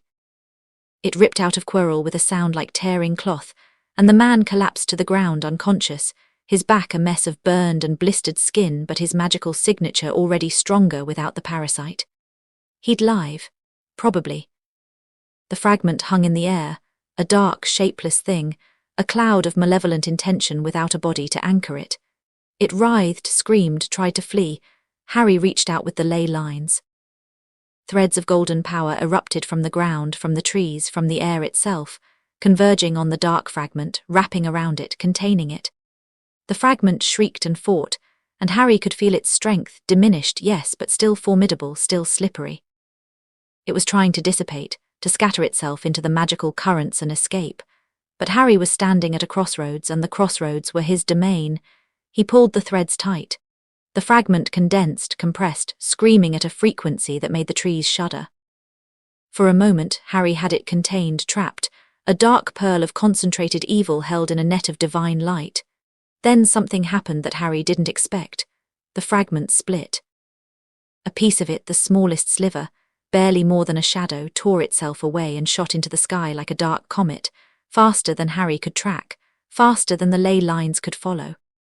It vanished into the night, fleeing northward, and Harry felt it dwindle until it was beyond his range. But the larger piece remained in his net, thrashing, weakening. Harry studied it with his deeper sight, and what he saw confirmed what he'd suspected since his first day at Hogwarts. This wasn't all of Voldemort, it wasn't even most of him. It was a fragment of a fragment, a piece of soul, torn and tattered, attached to other pieces by dark threads that extended outward through dimensions Harry couldn't fully perceive. Voldemort hadn't just survived the night he'd attacked Harry's family. He'd prepared, split his soul, hidden pieces of it, created anchors that kept him tied to life even when his body was destroyed. Horcruxes. The word rose from somewhere deep in Harry's inherited knowledge. Not from Hecate, but from the magical theory Hermione had been teaching him, filtered through the ancient Greek understanding of soul magic. A Horcrux was an abomination, a container for a piece of soul, ripped free by the act of murder. It was the darkest magic imaginable, a violation of the fundamental laws governing life and death, and Voldemort had made more than one. Harry looked at the contained fragment and felt the future's branch. He could destroy it. The divine fire in his blood could unmake this piece of Voldemort's soul as easily as sunlight dispersed fog. But destroying it would tell him nothing, and he needed to understand what he was dealing with. He compressed the fragment further, smaller and smaller, until it was a marble-sized sphere of contained darkness. Then he reached into the earth, opened a space at the intersection of the ley lines, and placed the fragment there, warded by the divine magic of the crossroads itself. Nothing was getting in or out of that prison. Harry, he turned. Ron and Hermione were emerging from behind their oaks, faces pale, eyes wide. Hermione's wand was drawn but unneeded. Ron looked like he'd just watched someone arm wrestle a thunderstorm. "Is it over?" Ron asked. "The fight is." "The war isn't." Harry looked down at Quirrell's unconscious body. "He'll live, we need to get him to the hospital wing." "What about the thing, Voldemort's fragment? It's contained, buried at the crossroads, warded by the ley lines. It's not going anywhere. And the piece that escaped." Trust Ron to have noticed that, even in the chaos. Gone, back to whatever's sustaining Voldemort's main consciousness. He'll know what happened here, he'll know what I am, or at least he'll start to suspect. Is that a problem, Harry considered? Not yet. He's too weak to act directly, and his best agent just got burned out of his host. He'll retreat, regroup, try to understand what he's facing. That gives us time. Time for what? To find the other pieces, the other fragments of his soul. Hermione's sharp intake of breath told Harry she'd already connected the dots. Horcruxes, he made Horcruxes. Multiple, I could feel the threads connecting this fragment to others, at least 4 more, maybe 5, each one an anchor keeping him tied to life. So even if you destroy his body, he comes back, as long as the Horcruxes exist. Yes. Bloody hell, Ron whispered. That's why he survived that night. Your mum's sacrifice destroyed his body, but his soul was anchored. He couldn't die. Can't die. Not until every piece is found and destroyed. The enormity of it settled around them like a physical weight, not just a Dark Lord who'd made himself functionally immortal through the most evil magic conceivable. A Dark Lord who'd now had a direct encounter with Harry's divine power and would be desperately trying to understand it, counteract it, find a way around it. "Well," Ron said, with the steady pragmatism that was his greatest strength, "I suppose we'd better get started then." They levitated Quirrell's unconscious body out of the forest.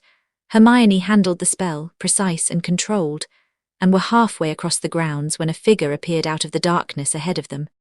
Dumbledore. He stood in the moonless dark like a lighthouse, his silver beard and half-moon spectacles catching light that shouldn't have existed, his blue eyes sharp and wide awake and utterly devoid of their usual twinkle.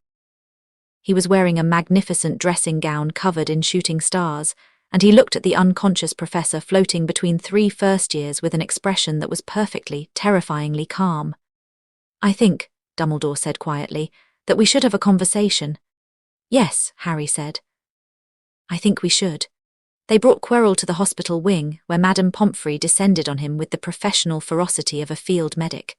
Dumbledore instructed Ron and Hermione to return to Gryffindor Tower, and for a moment Harry thought they'd argue. "Go," he said. "I'll tell you everything." Ron nodded. Hermione squeezed his hand once hard and they left. Harry followed Dumbledore through the castle in silence. The headmaster moved with the unhurried pace of someone who had all the time in the world, and Harry matched it, letting the silence build. They were taking each other's measure, these two, the old wizard and the young demigod, and both understood that what happened in the next hour would shape everything that followed. Dumbledore's office was behind a gargoyle on the 2nd floor. The password was Lemon Drop, which Harry filed away as either charmingly eccentric or deliberately disarming. The office itself was circular and cluttered, full of strange silver instruments that whirred and puffed, portraits of former headmasters pretending to sleep, and a magnificent scarlet bird perched on a golden stand. The bird was a phoenix. Harry knew it the moment he saw it. The magical signature was unmistakable: fire and rebirth, death and renewal, an endless cycle of destruction and creation contained in a single beautiful creature. The phoenix turned its head toward Harry, and its dark eyes held an intelligence that was ancient and fierce and deeply familiar. It sang. One note, pure and clear, that filled the office with warmth and resonated in Harry's chest like a bell. "Fawkes seems to like you," Dumbledore said, settling into the chair behind his desk. "He doesn't sing for many people." "He recognizes me," Harry said. "Phoenixes are creatures of the crossroads. They exist at the boundary between life and death. I imagine he can sense what I am." Dumbledore's eyebrows rose a fraction. He steepled his fingers and regarded Harry over them. "And what are you, Harry?"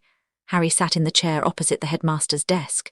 He was 11 years old, small, thin, wearing school robes that were slightly too big for him, with untidy hair and a lightning scar and his mother's green eyes. He looked like a child. He didn't feel like one. "What do you already know?" Harry asked. "I know that Voldemort attempted to kill you as a baby and failed. I know that your mother's sacrifice created a protection that I've spent 10 years trying to understand. I know that your magical abilities exceed anything I've observed in a student, or indeed in most adults.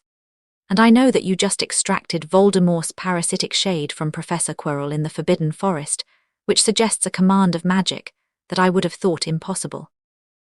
You knew about Quirrell, I suspected. Professor Snape confirmed my suspicions several weeks ago. He's been monitoring Quirrell on my instructions. And you didn't act. I was waiting, a pause, for the right moment. You were waiting for me to act, Harry said, testing me."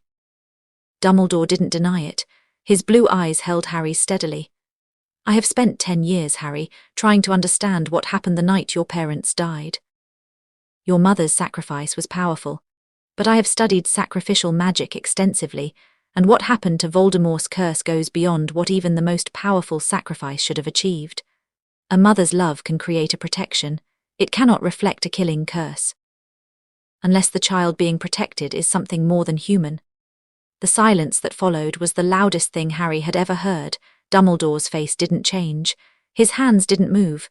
But his magic, his vast, controlled, carefully opaque magic, rippled. Just for a moment. A crack in the mountain, fog parting, revealing a glimpse of what lay beneath. Surprise. Real, genuine surprise, perhaps the first Albus Dumbledore had experienced in decades. "More than human," he repeated. "My mother performed a ritual before I was born. She reached across the barrier between worlds and called upon something divine, and it answered. Lily." Dumbledore's voice was barely a whisper. "Lily performed a divine invocation. That magic has been lost for 300 years, since the Great Revision. Since the Ministry systematically destroyed all knowledge of the old magical traditions." Another ripple, larger this time. "You know about the revision." "I know a great deal, Professor. I know about Hecate. I know about the chamber beneath this castle. Her temple, built on the crossroads of the ley lines millennia before the founders laid their first stone. I know that Hogwarts was built here deliberately, on a site of divine power, and that the school's magic is fundamentally connected to something older and vaster than any of its founders realized. The chamber, Dumbledore actually stood, rising from his chair with an energy that belied his age. You found the chamber beneath Hogwarts. I have searched for that chamber for 50 years. I found references in texts so old they crumbled at a touch.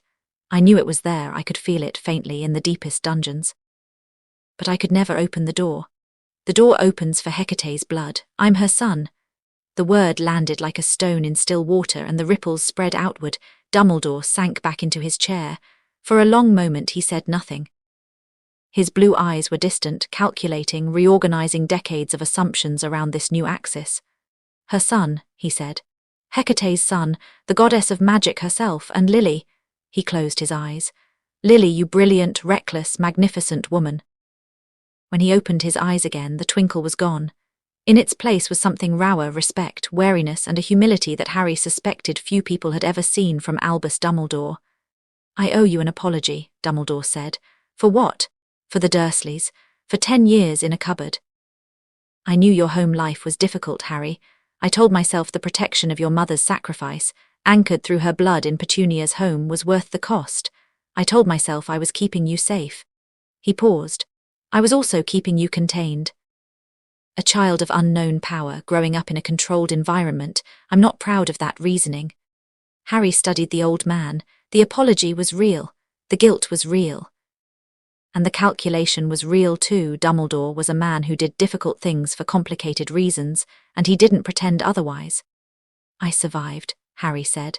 The Dursleys couldn't break what I am, but I appreciate the honesty, Professor. You deserve more than appreciation. You deserve the truth, as much of it as I have. Then tell me about the Philosopher's Stone, and tell me why you really brought it to Hogwarts. Dumbledore nodded slowly. The stone is Nicholas Flamel's creation, as you no doubt know. What is less commonly known is that Flamel didn't invent the principles of alchemy from scratch. He rediscovered them, from Greek sources, texts that survived the revision because they were hidden in France rather than Britain. The stone is, in essence, a piece of divine magical technology, translated into a form that mortals can create and use. It's connected to Hecate's tradition. It is the most direct connection to the divine magical tradition that exists in the modern world. When I learned that Voldemort was seeking it, I couldn't risk leaving it at Gringotts. His agents had already attempted one break-in. I brought it here where I could protect it, and where I could eventually reach it. Dumbledore's lips twitched, not quite a smile. I am an old man, Harry, and old men play long games. I didn't know what you were, but I knew you were extraordinary. I hoped that whatever happened, the stone would end up in the right hands. And if those hands had been Voldemort's, then the protections would have held. They were designed to be impassable by anyone who intended to use the stone for selfish purposes. Dumbledore's final protection, the one I can't read through the ley lines. Correct, the Mirror of Erised, an artifact that shows the deepest desire of anyone who looks into it. I modified it to release the stone only to someone who wanted to find it but not use it. Voldemort could never have passed that test. And you weren't sure I could either. Silence. Acknowledgement. I wasn't sure of anything about you, Harry. I'm still not. But I'm beginning to think that what I don't know about you is rather more important than what I do. Harry stood. Fawkes trilled softly from his perch, and Harry crossed the room to the phoenix and extended his hand. The bird stepped onto his arm without hesitation, its talons gentle, its weight surprisingly light. Warmth flowed between them, two creatures of the crossroads, one born of fire and rebirth, one born of divinity and mortal love. Professor, Harry said, stroking Fawkes's scarlet feathers. Voldemort made Horcruxes, multiple. That's how he survived. Dumbledore went very still. I felt them when I contained his fragment tonight, threads connecting to other pieces of his soul hidden in objects or locations around the world, at least 4, maybe more. As long as they exist, he can't be permanently destroyed. Horcruxes, Dumbledore breathed. I have theorized, for years I have theorized, but I couldn't confirm, you're certain. I held a piece of his soul in my hands tonight, Professor. I can feel the connections. I contained it beneath the crossroads in the forest, warded by divine magic. It's not going anywhere. Dumbledore stood again, pacing now, his magnificent brain visibly at work. If we can identify the vessels, locate them, destroy them one by one, Harry, this changes everything. The hunt for Voldemort's Horcruxes becomes the central objective. Not just defense, but offense, dismantling his immortality piece by piece. I agree, and I'll need help. Your knowledge, your connections, your understanding of Voldemort's history. I have the power to destroy Horcruxes, I can feel that, but I need information to find them. Dumbledore turned to him, and for the first time Harry saw the old wizard fully, not the twinkle, not the grandfatherly facade, not the chess player. The real Albus Dumbledore, brilliant, flawed, deeply committed to the fight against darkness and willing, finally, genuinely willing, to work with rather than around the extraordinary boy standing in his office. You have it, Dumbledore said. Whatever I know, whatever I can learn. We work together, as partners, not as teacher and student, not as chess player and piece. A beat. Dumbledore inclined his head. As partners. Harry extended his hand. Dumbledore took it. The handshake was brief, firm, and binding in a way that had nothing to do with magic and everything to do with trust. One more thing, Harry said, as Fawkes hopped from his arm back to his perch. The scar on my forehead, there's something in it. A fragment of dark magic contained by my mother's protection and my own nature. I've been aware of it since I was a child. Dumbledore's face went grey. It's another one, isn't it? Harry said. A piece of Voldemort's soul lodged in me the night he tried to kill me. I have feared so. Dumbledore whispered. For 10 years I have feared so. It's contained. My mother's love and my own divine blood have kept it inert, unable to influence me or grow, but it's there, and eventually it needs to be dealt with. Harry, if it's truly a Horcrux, removing it from a living host is supposedly impossible without killing the host. Yes, I know, but I'm not a normal host, Professor. I'm the son of the goddess of magic, standing on top of the most powerful crossroads in Britain, with direct access to the divine force that created the very concept of souls. Harry smiled, and it was a fierce, bright thing, full of Lily Evans's courage and Hecate's ancient power. I'll figure it out. Dumbledore looked at him for a long time. Your mother, he said softly, would be so proud of you. Harry felt the warmth in his chest, the golden light that was Lily's love, eternal and unbreakable, and nodded. I know she would. Good night, Professor. He left the office and walked back to Gryffindor Tower through a castle that hummed with awareness, with warmth, with the ancient magic of a crossroads that had been waiting 1,000 years for its guardian to arrive. Ron was asleep when Harry entered the dormitory, but he'd left a note on Harry's pillow in his messy scrawl, "Tell us everything tomorrow." Hermione says she's already started researching Horcruxes. I told her to sleep. She didn't listen. Harry smiled, changed into his pajamas and climbed into bed. Faintly, from far below, he could feel the chamber pulsing with gentle warmth. Hecate's temple, her seed of power, her gift to a castle that would one day house her son.